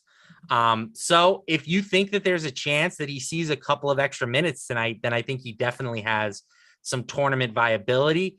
I'm just not sure if that's going to be the case. I still probably lean to RJ Hampton, who's $100 cheaper. Not nearly the same type of per minute upside, but just you can feel a lot safer about his workload. Yeah, to me, there's going to be so many value plays that open up on this slate. We're starting to see some of it come into picture as players are getting ruled in, ruled out. Ultimately, I expect there to be a pretty good amount of value on this slate. And it's easy to see why there would be upside for Markelle Fultz. He's relatively cheap. He's a good points per minute fantasy producer, but not a lot of that matters if he doesn't get the minutes. And it's like, what reason is there at this point in the season for Orlando to say like, hey, Markelle Fultz is playing 30 minutes? I just don't think it's all that likely. So I think the likeliness of him hitting his upside is fairly limited. So not much interest in Markelle Fultz for me. We've got a super chat here from Gangrene. Eubanks or Love, last man in on DK. Boy, 100% Kevin Love. Yeah, love Kevin Love. Oh, and also I forgot that we need to talk about Chris Dunn from the second part of Cheyenne DeWald's question. But Kevin Love, I assume he starts again today. Do you? Yeah, I do. And again, like Kevin Love with a path to 30 plus minutes is really, really appealing. Kevin Love's one of my favorite plays on the slate. Yeah. So here's where the Cavs are out in the standings. I'm going to pull this up really quick because this is the key point here. Is the Cavs are in a spot right now where these games are very significant to them. And this is why I like the play-in game. A lot of people don't like it. I really do like it a lot because a lot of these games at the end of the regular season do not have significance. They found a way to make a lot of these games more important. The Cavs are right now the 6th seed, but they are tied with the Raptors in terms of record. They're just ahead of them because of tiebreaker, and they're a game behind the Chicago Bulls. So here's the range of outcomes for Cleveland. They can end up as high as the 5 seed, or they can end up as the 7 seed, be in the play-in tournament and have to play the first round of the play-in tournament against the Brooklyn Nets. So these games are really important for Cleveland. And we saw before last game, they said, we're changing up our rotations. We're changing up our starting lineup. They moved Kevin Love in there. They made a weird statement before the game where JB Bickerstaff said, we're going to play our core guys more minutes. It's like, okay, well, this is what we ended up seeing was Kevin Love just ended up in the starting lineup. I think that's what it's going to be for the rest of the season. If it's not the case, I'll feel otherwise. So I think we should talk about that point as well. How will you feel about Kevin Love if he does not start, even though we do expect him starting to be the most likely scenario?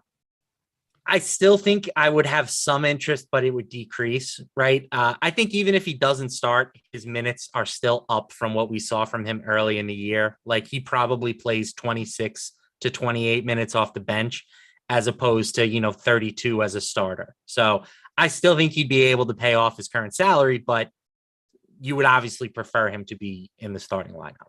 So short answer to Gangrene's questions. I prefer Kevin Love to Drew Eubanks. Now let's go back to the second part of Cheyenne's question because I forgot about that part. Is Chris Dunn viable tonight? Dude, I have no clue what the hell to make of this stupid Portland Trailblazers team. Because first of all, I don't think there's a single active player for them right now that's going to be an NBA rotation player in 2 years. I tweeted that last night. I stand by it, especially now. Trendon Watford. Stand up, Trendon Watford fans. Yeah, we're here. Maybe. I guess he has the best chance. People said to me, well, what about Justice Winslow or what about Josh Hart? They aren't playing right now. They're out. They're out for tanking purposes. So these are the players that they're playing in their rotation right now. It's Watford, Eubanks, Williams, Keon Johnson, Ellaby, Dunn, Greg Brown, Ben McLemore, Elijah Hughes, Kelvin Blevins. None of these dudes are going to be rotation players in a couple of years in all likelihood. They are not playing to win games. The guys that they have playing significant minutes right now, Chris Dunn and Drew Eubanks, they just sign these dudes to new 10-day contracts every 10 days. They're not even the guys they're playing. They don't even think they're going to be in the league long term because they're not signing them to any contract longer than 10 days. So as for Chris Dunn, if he starts, sure. But I just don't know how we predict that to be all that likely when the last two games, he started 2 games ago. He played 25 minutes in that start. I know he did well from an overall fantasy perspective yesterday, and I got really lucky with this because I had a bunch of Chris Dunn and just wasn't able to swap off him because of when the news came out that he wasn't starting. He only played 19 minutes yesterday. He is not a good points per minute fantasy producer. If you tell me Chris Dunn's going to play 19 minutes again, it's just not that likely as a good fantasy game. So for now, I'm not super high on Chris Dunn. If he ends up starting, I'll feel better about him. But how are you looking at Dunn? So I think the biggest question is how fluky do you think the 19 minutes were? Even prior to that, when he had been coming off of the bench, he had still been playing more like 23 to 25 minutes. I think at 23 to 25 minutes against the Rockets, even if he comes off the bench, he has some appeal. You said he's not a good per minute producer. He's been at 1 DraftKings point per minute since cracking the Blazers rotation, and they have nobody. They need somebody to handle the rock and do stuff. And Dunn, at least when you look at this collection of players, right? He was the 5th overall draft pick. He probably walks in that locker room and he's like, all right, I'm here to save this team. So I think that Chris Dunn has some appeal to me. Again, who knows, right? They've swapped him and Brandon Williams in the starting lineup the past 2 nights. If Dunn starts again, I would be very interested at 4,600. Coming off the bench, I still wouldn't be shocked if he paid off this price tag, but I'm not going to have really any exposure in that situation just because, again, there's plenty of other options to go with.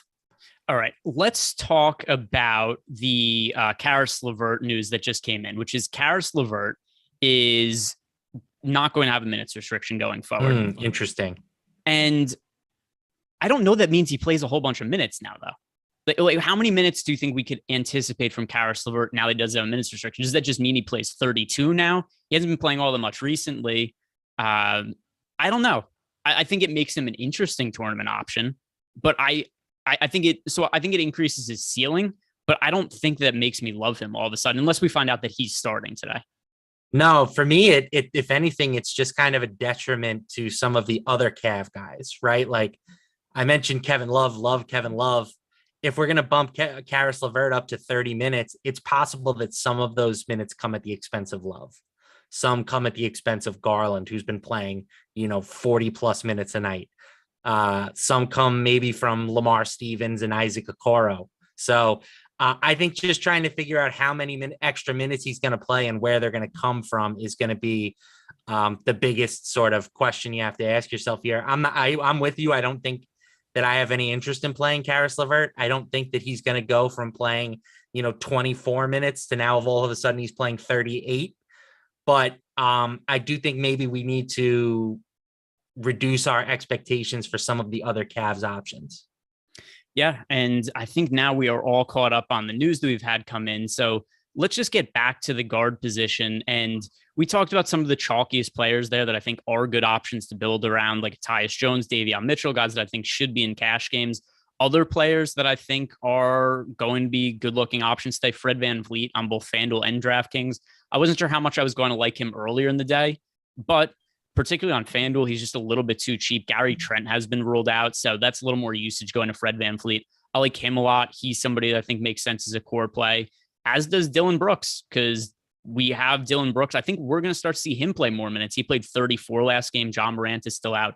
So those are 2 more core plays for me as guards today. How do you feel about those guys? Anybody else we haven't talked about that are pivotal plays for you at the guard positions? Yeah, I think both of those guys you mentioned are strong. I will add in Kevin Porter Jr. I like this Rockets team against Portland. Again, this matchup should be one of the most defensively challenged on the slate. KPJ only played like 26 and a half minutes in their last game because it was a blowout. If he gets, a few extra minutes today, I think he can pretty easily give us, 35-ish fantasy points. I'll take that at 6,200. The other guy that I think is really interesting is George Hill at 3K. I'm not really sure how to approach George Hill today, right? With no Drew Holiday, I think there's a chance he moves into the starting lineup. He could play, mid to high 20s minutes, and he's priced at the minimum. That's the type of guy that I think on a lot of slates we would be rushing and tripping over ourselves to get into our lineups. But George Hill's just kind of not that good on a per minute basis. He's been at like 0.6 DraftKings points per minute over the past month. But he did have 18 DraftKings points in his last game when he played about 23 minutes. So how do you feel about George Hill? Are you taking the dive on him at the minimum? If he starts, and it's also going to matter if Giannis is in or out. Right? Yeah, if Giannis doesn't play, that's so much extra usage and playing time that goes around in the Milwaukee lineup. I still don't have a good read on what's going to happen there with Giannis, but I think that's something we need to consider is ultimately what is going to happen with him and what does the starting lineup look like. But it's just going to be, if he starts, I like him. If he comes off the bench, I don't. It's as simple as that. Okay, that's fair. And again, I think he starts, and I'm kind of operating under the assumption that Giannis is going to sit. I don't know why. That's just kind of how I am. If you told me I had to take a side on whether he sits or, okay. By the way, we just got news. Coach Budenholzer added that Giannis is trending in the right direction Saturday. Okay, there you go. Does that now change what you think of George Hill? It's like they knew I was talking about him. Yep.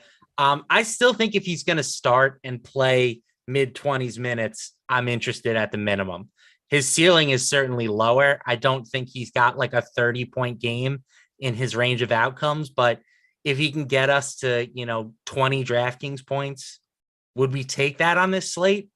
I don't know. It's close. I think that he's a player. We have him with a slightly positive leverage score right now in the boom bust tool, only projected for about 7% ownership or so. I'll probably be overweight on that, but I don't think it's going to be by a ton. All right. We've got one more super chat to get to, and then we could hit on the Giannis news, the implications to it, him likely being in the lineup. Because based on that news, are you assuming he plays now? Because that's where I am. I went from unsure, but saying if I had to pick a side, it would be out. And now I just think, all right, I consider this probable now. Yeah, I don't know why. I mean, coaches have done dumber things than say that a player is trending in the right direction and then sits. But yeah, I tend to take Bud at his word here. All right. So we've got a super chat here now from Charles Moran. Give me the top 3 after hours FanDuel GPP shooting guards. Boy, this is oddly specific question. Yeah. All right. So the after hours, this one is going to be a little difficult to answer. It's a 2-game slate, and it's going to encompass the starting lineup it's going to be impacted by the starting lineup for the Blazers, which we have no clue what that's going to be. But let's see. If I just pull up the players for this top 3. Oh, you know what? I actually think this is fairly Will clear. Barton is the clear number 1 for me. Will Barton, Jalen Green, Keon Johnson, assuming Keon Johnson starts again. Yeah, I don't hate that. I also might throw Dennis Schroeder into the mix for the Rockets. I think, again, Schroeder's kind of a decent player, and he's seeing, a solid handful of minutes. He's at least a decent fantasy player. I should preface that. But so I'll go Barton, Schroeder, Jalen Green. Okay. Yeah, I think the top 2 are clear. Number 1 is Barton to me, and then Jalen Green 2. And then, the third is going to depend on some starting lineups, particularly for the Blazers. Right. And Shai has shooting guard eligibility. If he plays, certainly he's fine too at shooting guard. Yeah. I'm of the assumption that he also will not play, but we were just kind of missed the mark on the Giannis one, which now we could circle back and hit on, and then we'll get back to the super chats. But now that Giannis is likely to play, according to Coach Budenholzer, I know the coaches are dirty, filthy liars, but what else can we do other than take him at our word? If that's the information we have, that's what I'm going to go off of. Assuming Giannis plays, my second favorite payoff option on the slate behind Jokic. And on FanDuel, it's easier to get to Giannis than it is to get to Jokic, just because on FanDuel, you've got multiple spots to play Giannis, and you can only play Jokic at center. So on FanDuel, I think Giannis is the top overall pay-up option. On DK, he's the 1B to Jokic's 1A. And I think that also kind of takes a lot of other Milwaukee players out of play. It's just kind of Giannis for me. So I will just say that I still like Chris Middleton at 7,700 on FanDuel. If you look at the Bucks with Drew Holiday off the court this season, Middleton has seen the largest usage bump on the team, plus 4.6%. He ups his production to around 1.2 fantasy points per minute. I think 7,700 is a fair price tag for him.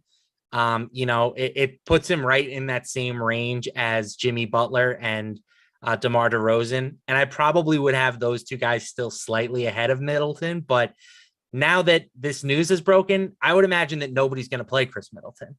So I still kind of dig on him at 7,700 as a tournament option. Yeah, he's much better looking on FanDuel and DK. DK's 8,700, FanDuel 77. I think he's solid, but wouldn't be necessarily one of my favorite plays on the slate. And let me look at the updated ownership projection we have right now on Middleton. Middleton is projected for 31% ownership. That's a little much for me on FanDuel. I bet that comes down. Let me refresh and see if we have a different number here. We just got one from 1 minute ago, so this should include the Giannis news.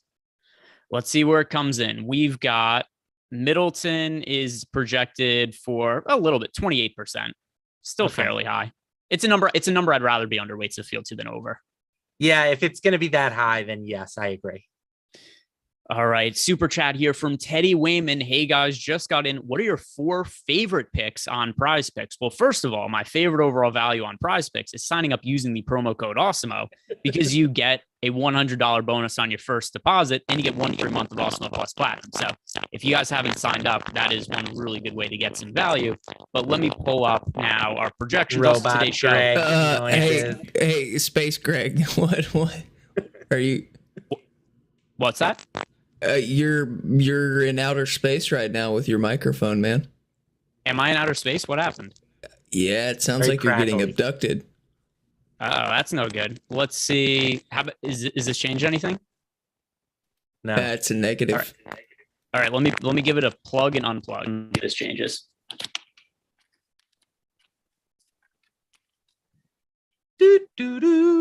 Please stand by for technical difficulties. How about now? And you try that again. Better, worse, or the same? There we go. You're back. All right. I just did the old classic plug and unplug, and that worked for whatever reason, but we've got that back up and running. But to Teddy Wayman's question, who are our favorite 4 picks on Prize Picks? And we knew I really want to know what that sounded like, because everybody is commenting about it in the chat now. But I'm going to pull up our projections here and try to find the top Prize Picks plays. Also, keep in mind, Matt and I are going to be talking about this for 30 minutes after lock, going over our favorite overall players to roster on Prize Picks. Let's see. I'm pulling up Prize Picks. Do you have any off the top of your head here, Matt? Well, I did. I write my usual same game parlay article that's live over at Awesemo. And in this game, in this slate, I looked at the Bulls and the Cavaliers. So my favorite from that article was Alex Caruso over 3.5 rebounds. I don't know if he's going to have. Oh, he does. He does have a prize pick, 3.5 boards. So let's start there. Let's start with Alex Caruso over 3.5 boards. All right. So I can get on board with that. Tyus Jones is another one. I think over 6 assists makes a lot of sense for him. That's somebody who projected for around 7 assists on the site. So I would be down with that. Duncan Robinson one rates out pretty well, but I can't get behind that. He was miserable. How about Damian Jones over 6.5 boards? I could support that. So we've got Damian Jones, Tyus Jones, DeRozan, and how about Vooch for over 10 rebounds? It's a game that's such high leverage between the Cavaliers and the Bulls. I think we're going to see extended minutes for Vooch today, as we're going to see apparently with a lot of these Cleveland guys, and also Cleveland just being a bigger team. I think they're going to need Vooch more for matchups. I can see this being a game where Vooch plays close to 40 minutes. So I have him projected for about 12 rebounds. So over 10 is one that makes sense to me. Okay. All right. So there we go. That answers Teddy's question. Guys, don't forget that we're going to be checking out prize picks for 30 minutes. Can I throw one more in there that just caught my eye? Yeah, go for it. This seems crazy to me, crazy low. And I know this guy's not like a monster scorer, but Tyrese Halliburton, 15.5 points with no Malcolm Brogdon. Halliburton points. Let me see where I have Halliburton. It does seem on the surface like a low number. Yeah, I have him for a little over 17. I could back that. Yeah, I just think without Brogdon, he's going to have to do more scoring than usual. I mean, Buddy Hield will be there still, but it seems like a reasonable number to me. I'm going to add that into my my picks. I'm so confused by whatever happened with the microphone before. And all I had to do to fix it was plug it and unplug it. Did nothing else. And it just came back and was good to go. All right. Let's hit back and now going back to the DFS slate, talking about forwards. Who are the forwards that you are making the highest priority for you on the slate? We talked about Jimmy Butler before. He's one for me. Now that Giannis is in, I think he's a really strong pay-up option on both FanDuel and DraftKings. What are the value plays you're looking at there? Yeah, for me, it's going to start with Chimezie Metu at 4K. This Kings front court, I think, is kind of in shambles right now. No Sabonis, no Rashawn Holmes, Marvin Bagley been traded. So Metu should see, mid-20s minutes. And he's a guy who has really produced when given an opportunity all year. He was a very popular option for us early in the year when he was seeing, consistent minutes. He's averaging over a fantasy point per minute over the past month. So I will gladly take him at 4K in a matchup versus the Magic. Yep, I think that totally makes sense. And Damian Jones, another value play that I like at center, but there's all the same reasons to like Chimezie Metu. It's Domantas Sabonis out of the picture for the Kings there. I think there could be some value on Portland. I just don't know what to do with it though whatsoever, because I don't know who's starting. I don't know what that situation is going to look like. KJ Martin, I think, is a good value play. Goga Bitadze ruled out. Jalen Smith, let's throw him in. Jalen Smith, very high priority forward option now. Yes, and I think that also you can give bumps to Justin Anderson, who's already been playing 30 plus minutes a night, and Lance. I'm definitely gonna have some Lance exposure. Yeah, and what about O'Shea Brissett? Is he somebody else that you could see playing extra minutes and become a really strong value option here? Brissett is a little more expensive. He's $5,700 over on FanDuel. Same price, $57 on DK. Is he somebody you think could also benefit? I mean, he's already been playing, pretty heavy minutes, 33 and 34 the last two games. I think 5,700 is probably fair, but it doesn't jump off the page to me as like a value. Yeah, I agree. I think in the mid-range for him, I'll probably end up having him projected for a little over 30 fantasy points, which at 5,700 would not be a bad result. But at the same time, too, I don't think it's necessary for a slate of this size with this many players that are going to be out. The primary option for me is going to be Jalen Smith here. I think that we now look at him playing as many minutes as he could possibly handle. We saw this when he was with Phoenix a little bit, where he would get unleashed, move into the starting lineup and play extended minutes. And as a points per minute fantasy producer this year, 23 minutes per game, 28 fantasy points. And now I think we're probably looking at 30 plus minutes from Jalen Smith. If he avoids fouling, really, really good value option. Now, one of the top plays on the slate. Yeah, I agree. I love Jalen Smith. And then anything else from Indiana here that you think we're missing? Justin Anderson. I don't like him as much as I did on other slates, mostly just because of the salary change. And FanDuel has also been much more expensive than he is on DK. But when he was 3K on DK, I kind of thought he was unavoidable. At 4K, I still look at him as a good value option, but not the same as when he was at 3K. Justin Anderson, I know you mentioned his name there for a second. How do you think he stacks up against somebody like Terry Taylor? I will. I'll take Anderson over Taylor, and I'll take him over Lance too. I think all three of those guys are pretty similar. they're grouped, right in that same price cluster. But Anderson just feels like the safest bet for minutes at the moment, just given how much he's played recently. And this is specifically on DraftKings. On FanDuel, where Anderson has been priced up to 5,500, hard pass. But at 4K on DraftKings, yeah, I think that he still sees enough to pay that off. We have a question here, a premium Discord channel from IRM.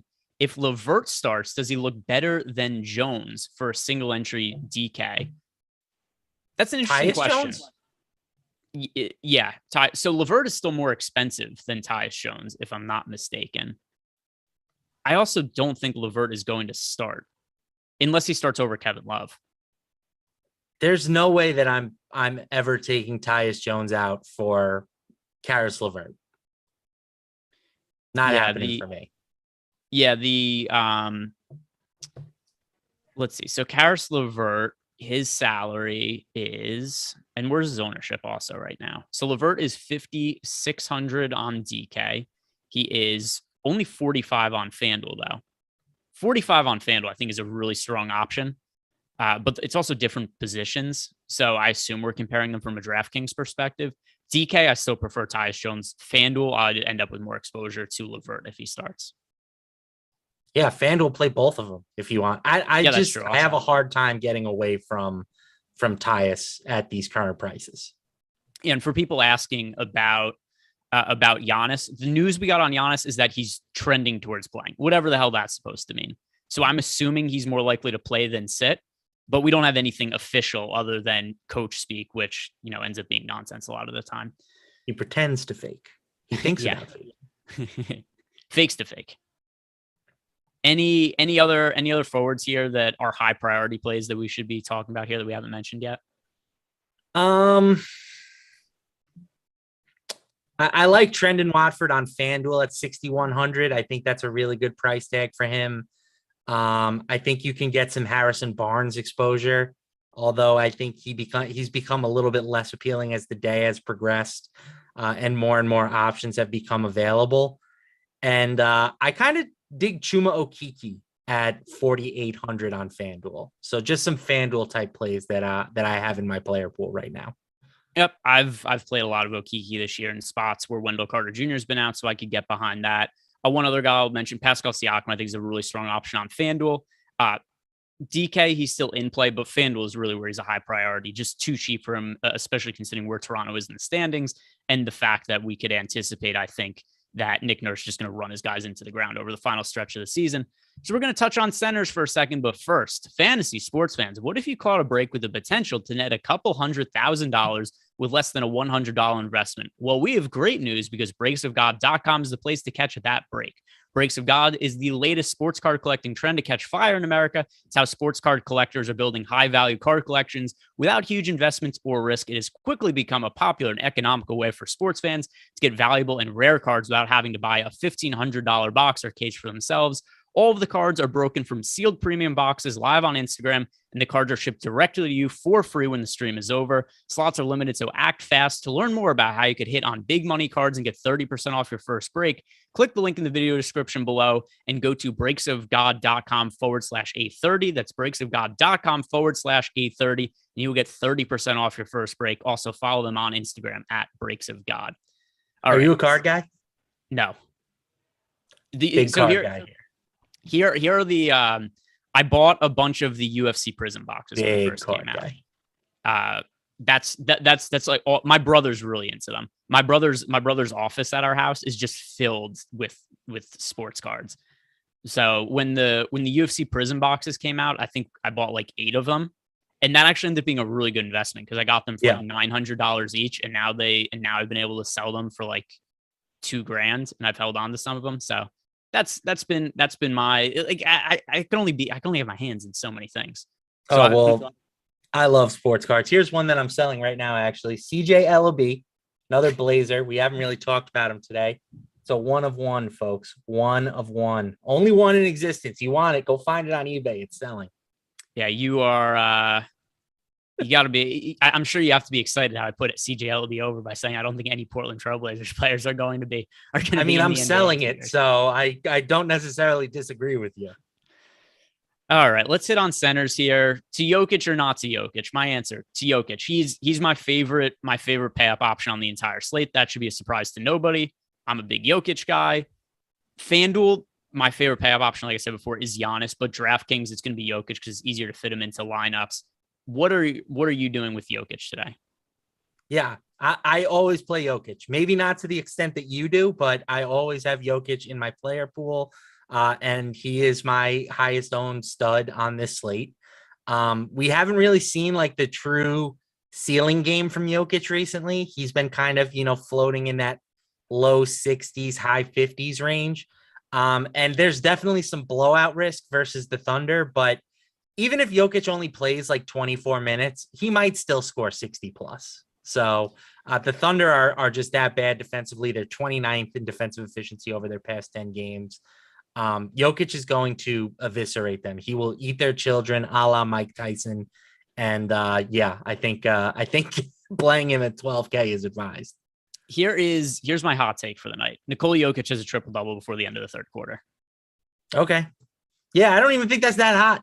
Is that not a hot? Calling for somebody to have a triple double before the end of the third quarter? Not even. You really want to go out on a limb? Say he does it at halftime. That's only been done like twice in NBA history. I think Jokic did it once though, didn't he?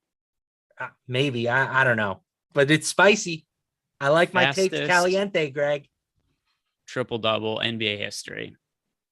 I'm looking that up. While we do, we actually have a couple more super chats that came in. First from Tyler Sappington. Two lineups on FanDuel, $9 GPP. Is Mobley too money? I don't really like Mobley that much today, especially not with Kevin Love playing more minutes. Yeah, I think I agree. I don't hate Evan Mobley. Again, like he's been playing a ton, but the Karis LeVert thing just has me a little bit uneasy about all of the Cleveland guys. Like he's going to come in, and if he plays a bunch of minutes, he's going to get his shots. He's not a low usage type player. So replacing Lamar Stevens with him is going to impact all of these Cleveland guys. Totally agree. That's exactly how I see it also. And even if it's, whether it's Love or LeVert, whatever they do with the starting lineup, we're looking at a much higher usage guy than Stevens coming and makes everybody else look worse. Super chat from Teddy Wayman. No question, just a follow up saying thanks for all the great content, guys. Thank you for the super chat, Teddy. And thank you for the Prize Picks question, who are sponsoring today's show. We also have a question here in our premium Discord channel. We have from C Size 8, Justin Anderson or Chimezi Metu tonight. I prefer Metu, although I also think Anderson is a good looking option now with all these guys out for the Pacers. I will take Metu in tournaments and probably Anderson in cash games, I think. All right. I think we are all caught up on questions now. So back to the center position. We talked about our favorite pay up option, which is Jokic. No surprise to anybody there. As far as value goes at the center spot, where are you looking? My favorite center value is Damian Jones. Hard to get away from Damian Jones today. He's been playing, a solid handful of minutes recently. His price is still not really caught up to that. We have him grading out as the best value of the day at 4,400 on DraftKings. So, I think Damian Jones is good chalk for me. Like he's somebody that I will pair with Jokic in certain lineups. And certainly like if I'm not using Jokic, Jones is going to be the guy that's in there more than likely. Fastest triple double in NBA history. Can you guess who it is? Westbrook. Nikola Jokic. How many minutes do you think it took him to get that triple double? 17. 14 minutes. Okay. So we'll see. He is a god. That's the bar. That's the bar that he has to break. 14-minute triple double for Nikola Jokic. Can he break his own record today? Probably not, but I've still my hot take. Triple double for the end of the third quarter for Nikola Jokic. As for other centers, are there any contrarian options at the center position that really stand out to you? One thing I will mention that's a big difference between FanDuel and DraftKings. Vooch, way cheaper on FanDuel. Yep. I think he's a very, very strong option. Jaren Jackson Jr. is somebody else who I think is going a little bit overlooked on this slate. I think Jaren Jackson Jr. should just be chalk on FanDuel. He is sub 10% owned at 6,500. I love him as a contrarian play. Where is your favorite place to go if you're looking to get contrarian at center? So on DraftKings, I will go with Andre Drummond at 5,800. We all know the deal with Andre Drummond. He is not a particularly good basketball player, but he averages 1.3 DraftKings points per minute, and he's seeing pretty consistent playing time with the Nets. I think they're going to need him today against Bam. So if we pencil him in for, 25-ish minutes, I like his chances of returning value. Jalen Smith might end up being somewhat contrarian just because if people haven't been monitoring the news right up until lineup lock, I think he ends up being like a really good play. I mean, right now, the latest ownership projections I'm seeing have Smith at 0.5% ownership. So I will gladly be, many times overweight on that. Yeah, let me refresh the ownership page to see if that has changed at all, because I have to imagine it has at this point, right? Yeah, but I still don't know if he gets above 15 to 20%. All right, so most recent run, Jalen Smith right now, 4% on DraftKings, and on FanDuel, he is at 2%. People aren't clicking that name. They should be. I think Jalen Smith's one of the better plays. Even if we took ownership out of the mix, I think Jalen Smith's one of the top mid-range plays on the slate. With all those guys that are out I'm with you 100%. With you 100%. Yeah, that is an egregiously low ownership. How many players do the Pacers even have available today? Halliburton, Hield, Smith, Brissett, Taylor, Anderson, Stevenson, Sykes. They have the minimum 8 guys. Yeah, you're right. 8 guys. Play Jalen Smith. What are we doing? 8 guys, 1 center and 1 6'5" imposter center. All right, that brings us to lock. Don't go anywhere, though, guys, because we're going to be sticking around for the next 30 minutes. Like the video, subscribe to the YouTube channel. We're going to be talking about Prize Picks. If you guys have not signed up for Prize Picks yet, do it using the promo code Awesemo. Get yourself a $100 bonus on your first deposit. Also, get yourself 1 free month of Awesemo Plus Platinum. We also have Odd Shopper over at Awesemo.com. You could find prop bets, not just for Prize Picks, but also for pretty much every single legal sports book out there. We're also adding more sports onto Odd Shopper. We recently had an NCAA basketball for the NCAA tournament. There's going to be more coming in the future. So check that out. Best way to get prop bets for free. You guys should be checking that out. So Matt, go over to Odd Shopper. I'm going to be pulling up Prize Picks. You know the drill, what we do on Saturday nights. We tilt the games. We try to find the best bets to give to the people. Oh boy, do we tilt the games. You know what we do on a Saturday night, Greg. Yeah. You know how we turn it up, baby. Yeah, we make our microphones make us sound like aliens, and then we watch basketball games and freak out based on what happens in the first 90 seconds of the game. The only way to enjoy your Saturday nights. If you guys are doing anything else, you're nerds. Prize Picks. The site isn't loading. Load. There we go. Now I'm up. All right. What stands out to you on Prize Picks? Now, I know we had our question from Teddy Wayman before he asked for some of our favorite picks. We gave some of those out. Let's see what else we can find on Prize Picks, though. All right, so here's one that's grading out well on Odd Shopper. Andre Drummond over 9.5 boards. Expected win rate of 63%. Yeah, if Andre Drummond's going to be on the floor, he's going to get rebounds. That's just kind of what he does. So, I have him projected for around 11. Can't disagree. Matchup against the Miami Heat here. He's going to be in the starting lineup. That's been his role. He's not going to go play 30 plus minutes or anything like that. Doesn't generally need to, though. Here have been his overall numbers as a starter this year. Drummond has made 27 starts this season. In those 27 starts, he only averages 25 minutes. More or less what we're expecting him for tonight. Right around, the 24 to 26 minute mark. In those 25 minutes as a starter, he averages 11.5 rebounds. That 9.5 number, I agree. Too low. Give me the over on Andre Drummond. Good call to start, Matt. I like it. I'm on board. Thank you. Super chat here from Jeff Williams, then we'll get back to Prize Picks. Who is the best Raptor on DK points per dollar tonight? I think it's OG Anunoby. Best Raptor on DK points per dollar. Yeah. I think my projections have Boucher as the best point per dollar projection, but it's close between him and OG. I think it's from a projection standpoint, maybe it is an OG because it's hard to know what his minutes are. From an upside perspective, it's OG at that price though. Okay. Yeah, I'm fine with that take. So I'll go with OG right there. Let's hit back on Prize Picks. Also, something else you guys could also take advantage of: the fantasy scoring on Prize Picks, because they have over-unders for fantasy points as well as player props. It's the same as FanDuel scoring. So if you want to, you could go to Awesemo.com and just look at our FanDuel projections and compare that to the numbers that are on Prize Picks. That's another way to find some good value and pick some players to take overs for. And one player that, speaking of the Toronto Raptors, I think makes sense. The over-under for fantasy points for Fred VanVleet, 36.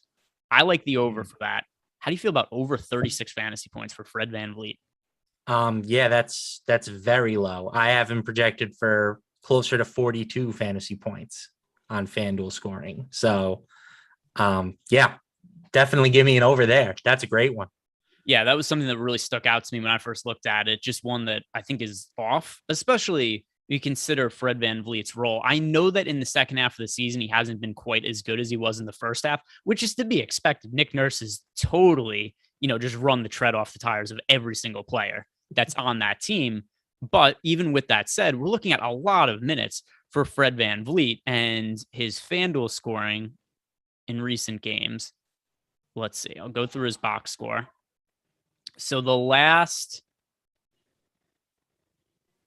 couple of months, I mean, he's still averaging close to 40 fantasy points over the last couple of months, last few games, 36, 45, 45. It's just a low number, 36. So I'll take the over there for Fred VanVleet pretty comfortably. I think that's my favorite over for as far as fantasy points are concerned. What else is looking good from the props perspective there? Let's keep going with the fantasy points. I'm going to take the over on Kevin Porter Jr., 29 fantasy points.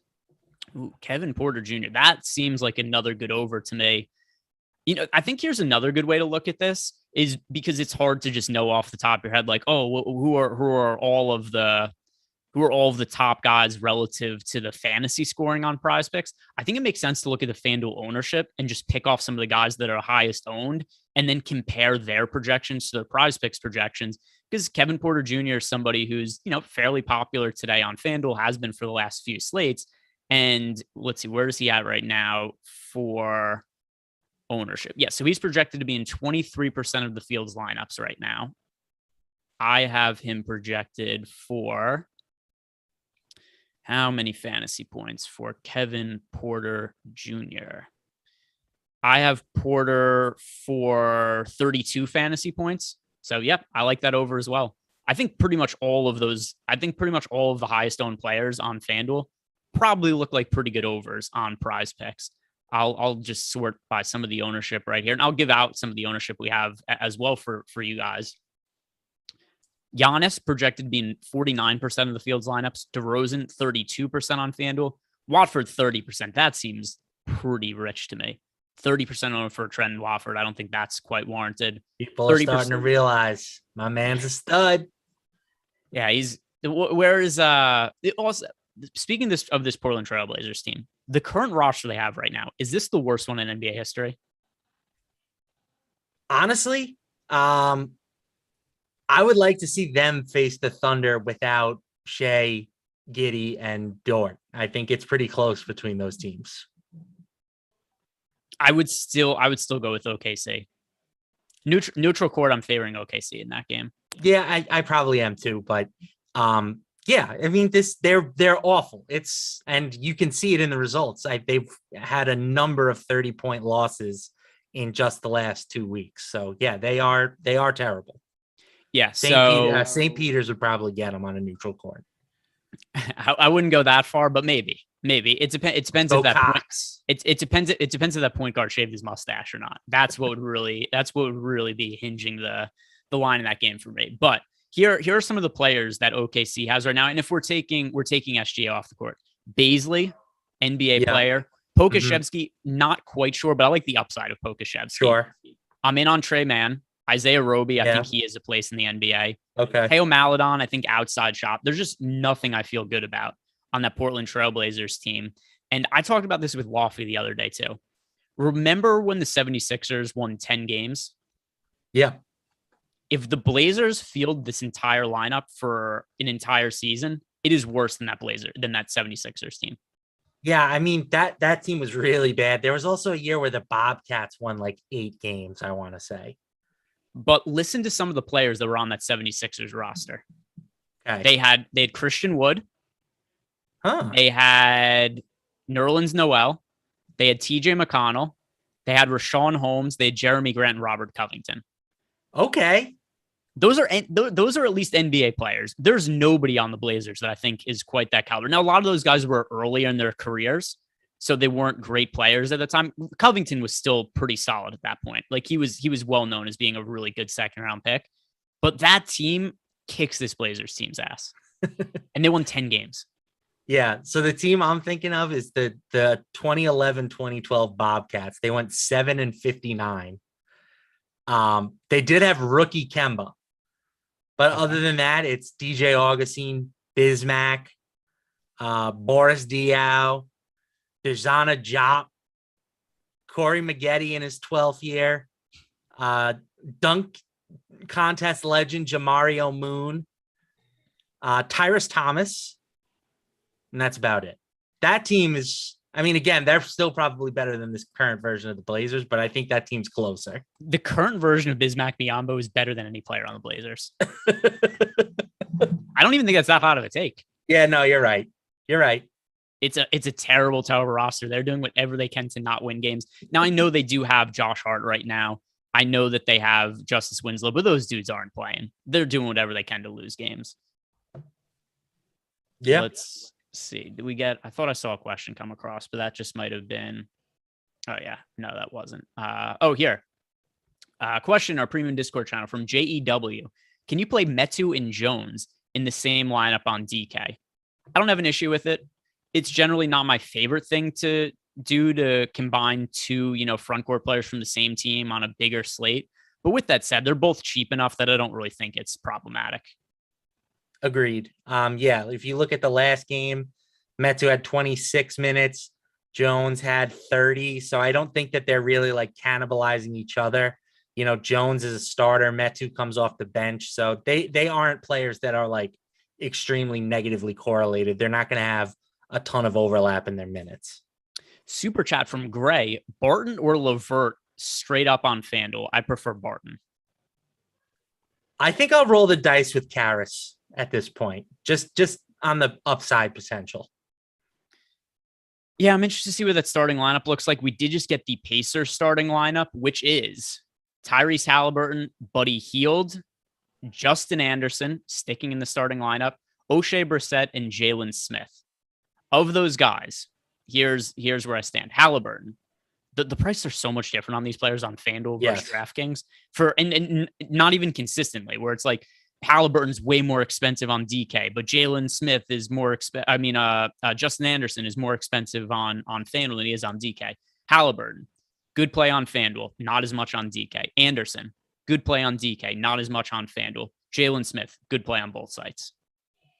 Yep, I agree with that assertion. I will add in that Buddy Hield at 6K on FanDuel is also fine too. Yeah, not the highest of priority plays for me, but he does look better on FanDuel than he does on DK. Have any of these games tipped off yet? Let's see if we have only one, and I bet you it has.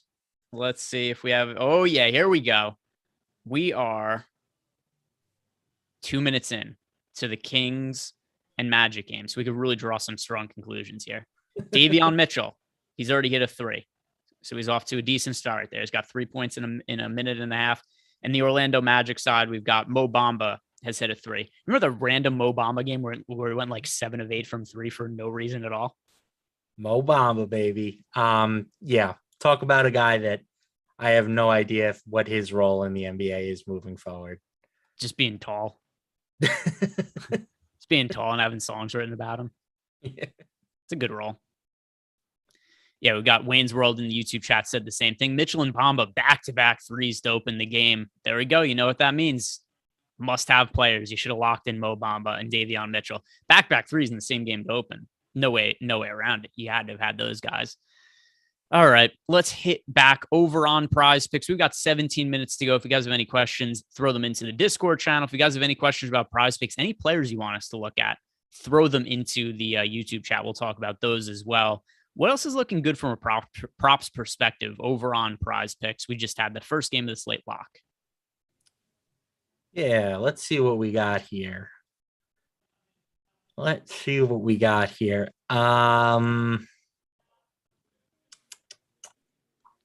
right, how do you feel about first let me make sure this player is actually listed on Prize Picks. There's a chance he isn't. Okay. Kyle Anderson's rebound prop is set at 5.5. We have under as one of the better expected win rates on today's slate at 63%. We have him projected for 4.9 rebounds. How do you feel about that? Yeah, so I wasn't sure what to make of Kyle Anderson's rebounds last game. So we had this rating out as a pretty good prop bet last game. And ultimately, the reason I thought that I would want to avoid it is just because I thought there was such a wide range of outcomes with Kyle Anderson's minutes. I didn't know if we were going to get 18 minutes from Kyle Anderson. I didn't know if he was going to start last game with all the players that were out for the team. He ended up coming off the bench, didn't play massive minutes. He played 23. Some of that did come in garbage time. So considering that I think we're looking at somewhere in the neighborhood of 20 minutes from Kyle Anderson if this game stays competitive, I like the under there.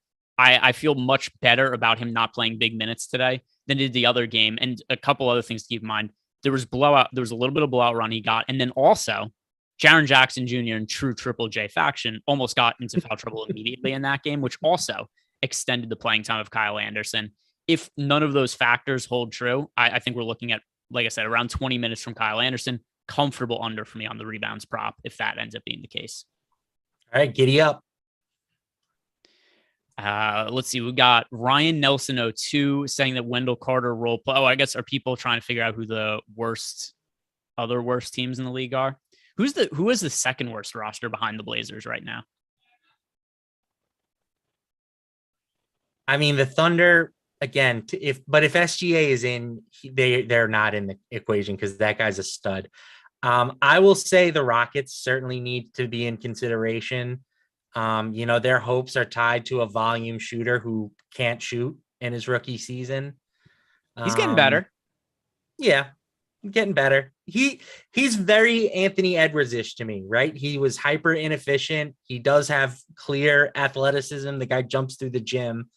But I think he's going to need to become more efficient for that to matter. So, and other than him, there's, I guess Wood is good. Kevin Porter Jr. is okay. I'd still rather have the Pistons roster. Maybe it is the Magic. So here's the, by the way, my computer just started blasting stuff for no reason. I don't know what the hell it is that just opened up on my computer.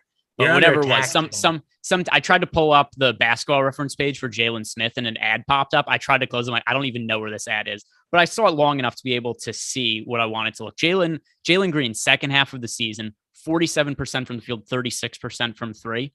Okay. I think it's reasonable to think this is the guy he's going to become going forward. We've seen this with other rookies who are high picks that were, kind of boom bust type prospects that struggled at the start of the rookie year and then really came on in the second half of the year. You mentioned Anthony Edwards being one. The other one that also from recent years, Trae Young. Do you remember how bad Trae Young was in his rookie season in the first half anyway? And then he was great in the second half of the year and kind of started to become the player that he is now. I see a lot of that from Jalen Green right now. I liked him coming into the year and I started to sour on him early. And now I think we're starting to see him become that kind of guy. Well, I hope he does. But as far as I am concerned, he's got a long way to go until I put him into the Trae Young category. I mean, I'm not saying that I would take him over Trae Young or anything like that. I'm just saying that I see the parallels to the point where I don't think he should be written off because of what his overall numbers look like this year. That's cool. Yeah, I'm okay with that. If we did, let me look at the NBA draft this year. NBA draft 2022. If there's a redraft, where are you taking some of these guys? Or NBA draft 2021, my bad. Okay.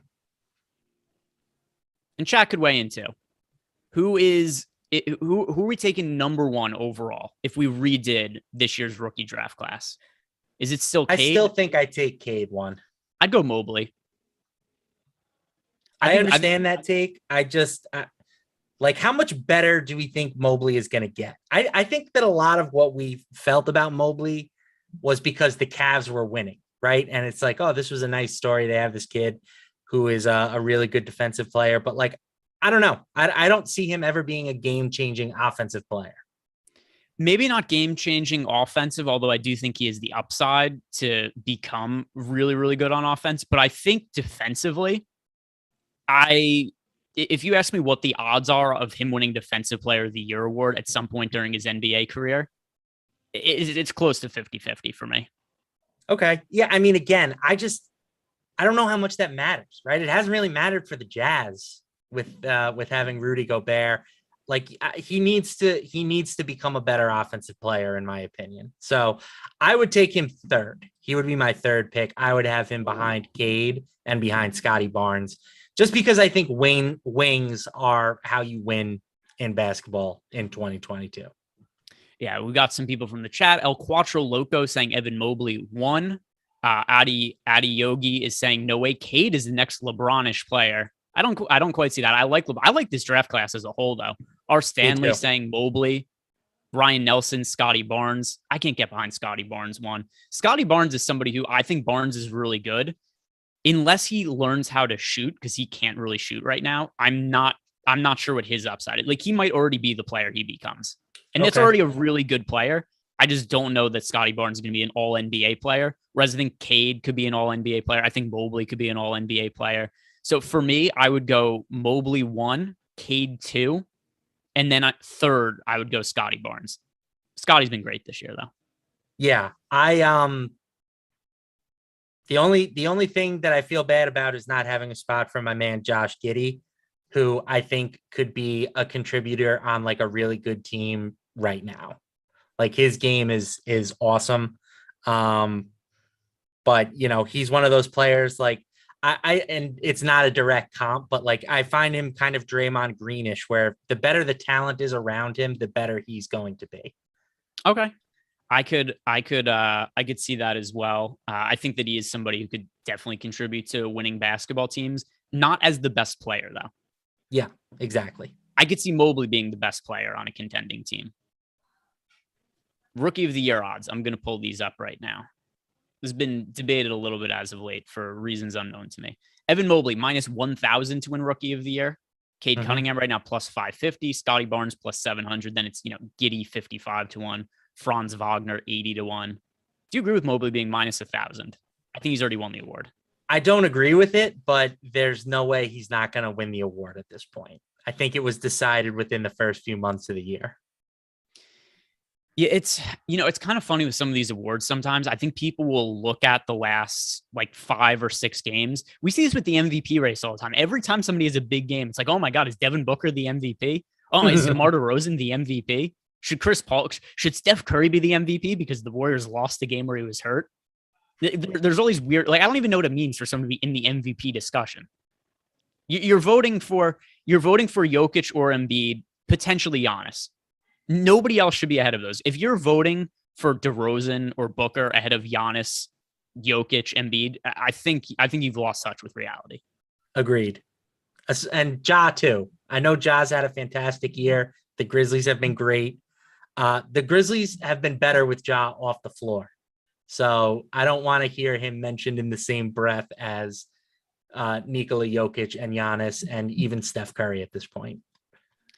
We've got Caleb McLean saying, wait a second, if you guys have been paying attention to Cade lately, he's been lighting it up. I just said I would take him. You don't got to talk to me. I love Cade. I think too. Cade is a baller.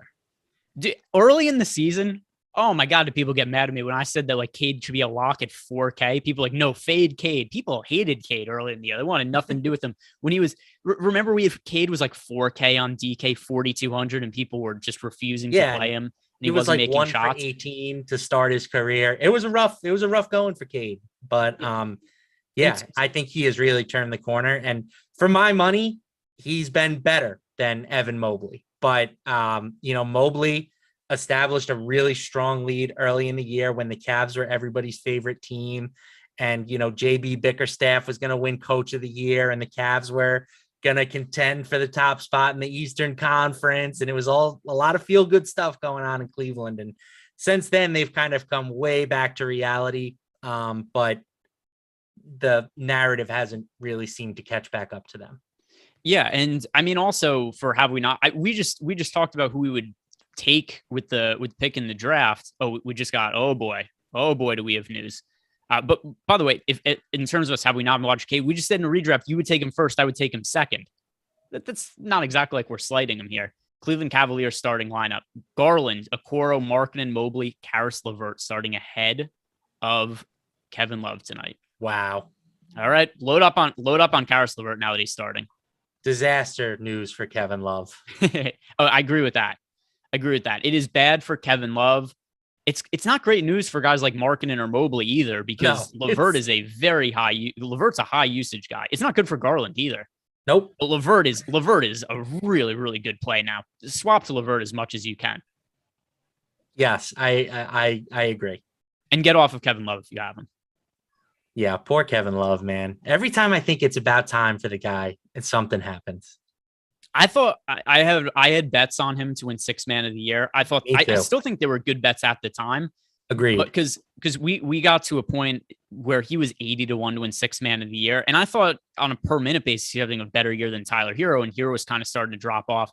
But then Love's minutes just totally dissipated, and Tyler Hero started to play, to his credit, much better in the second half of the year. So that award is over and done with. Tyler Hero has it won. But hey, Kevin Love, old man Kevin Love with the salt and pepper hair, he's still getting it done. What a redemption story for my man. Other than getting dunked on by LeBron the other day. Did you see him put LeBron in the headlock after the game? Yeah, I mean, he's been getting dunked on by LeBron for his whole career, if we're being honest. That guy was always LeBron's fall guy, unfortunately. He was much better than people realized.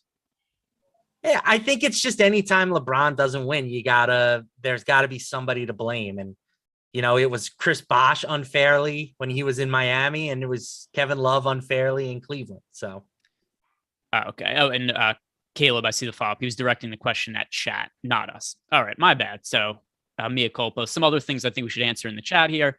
I'm not going to be able to read what this says. Vinthexny Giversev. Is Giannis Antetokounmpo playing tonight? Anybody in the chat is welcome to help me out. He is still a game time decision. Yeah, so the news that we got from Budenholzer is that he's trending toward, there we go. And this is multiple times out today. Giannis officially in today. So there we go. Clears that up. Giannis will play. I think he's a very strong pay-up option, particularly on FanDuel. DK is my second favorite pay-up option behind Jokic for today.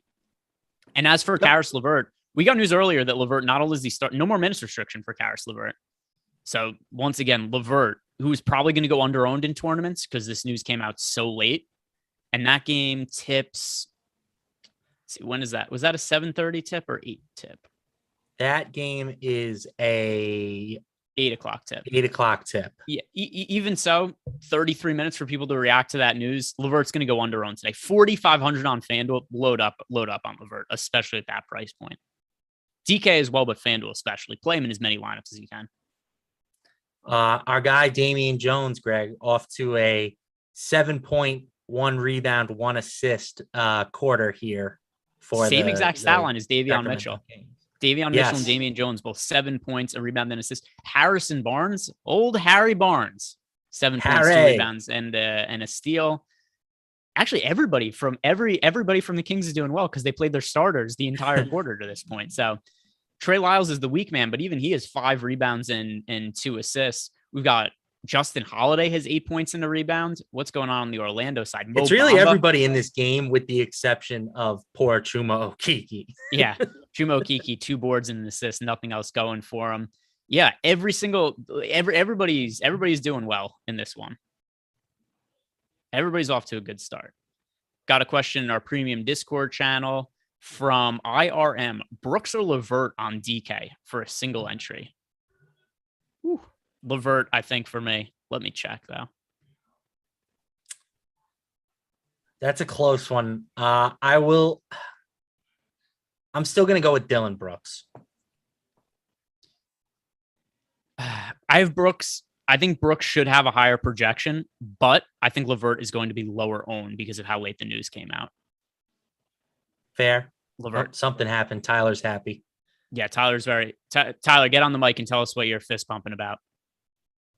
Oh, I have a hefty bit of JKC in this UFC fight, and he just keeps taking him down multiple times. It's kind of funny to watch. JKC's gonna be a top value play. I've got this on over here also. I don't have my normal setup with multiple screens here, so I just have it playing on my iPad and the wonky setup at my parents' house for the second of. That's a true pro, ladies and gentlemen. Oh, yeah. My man is even working on vacation.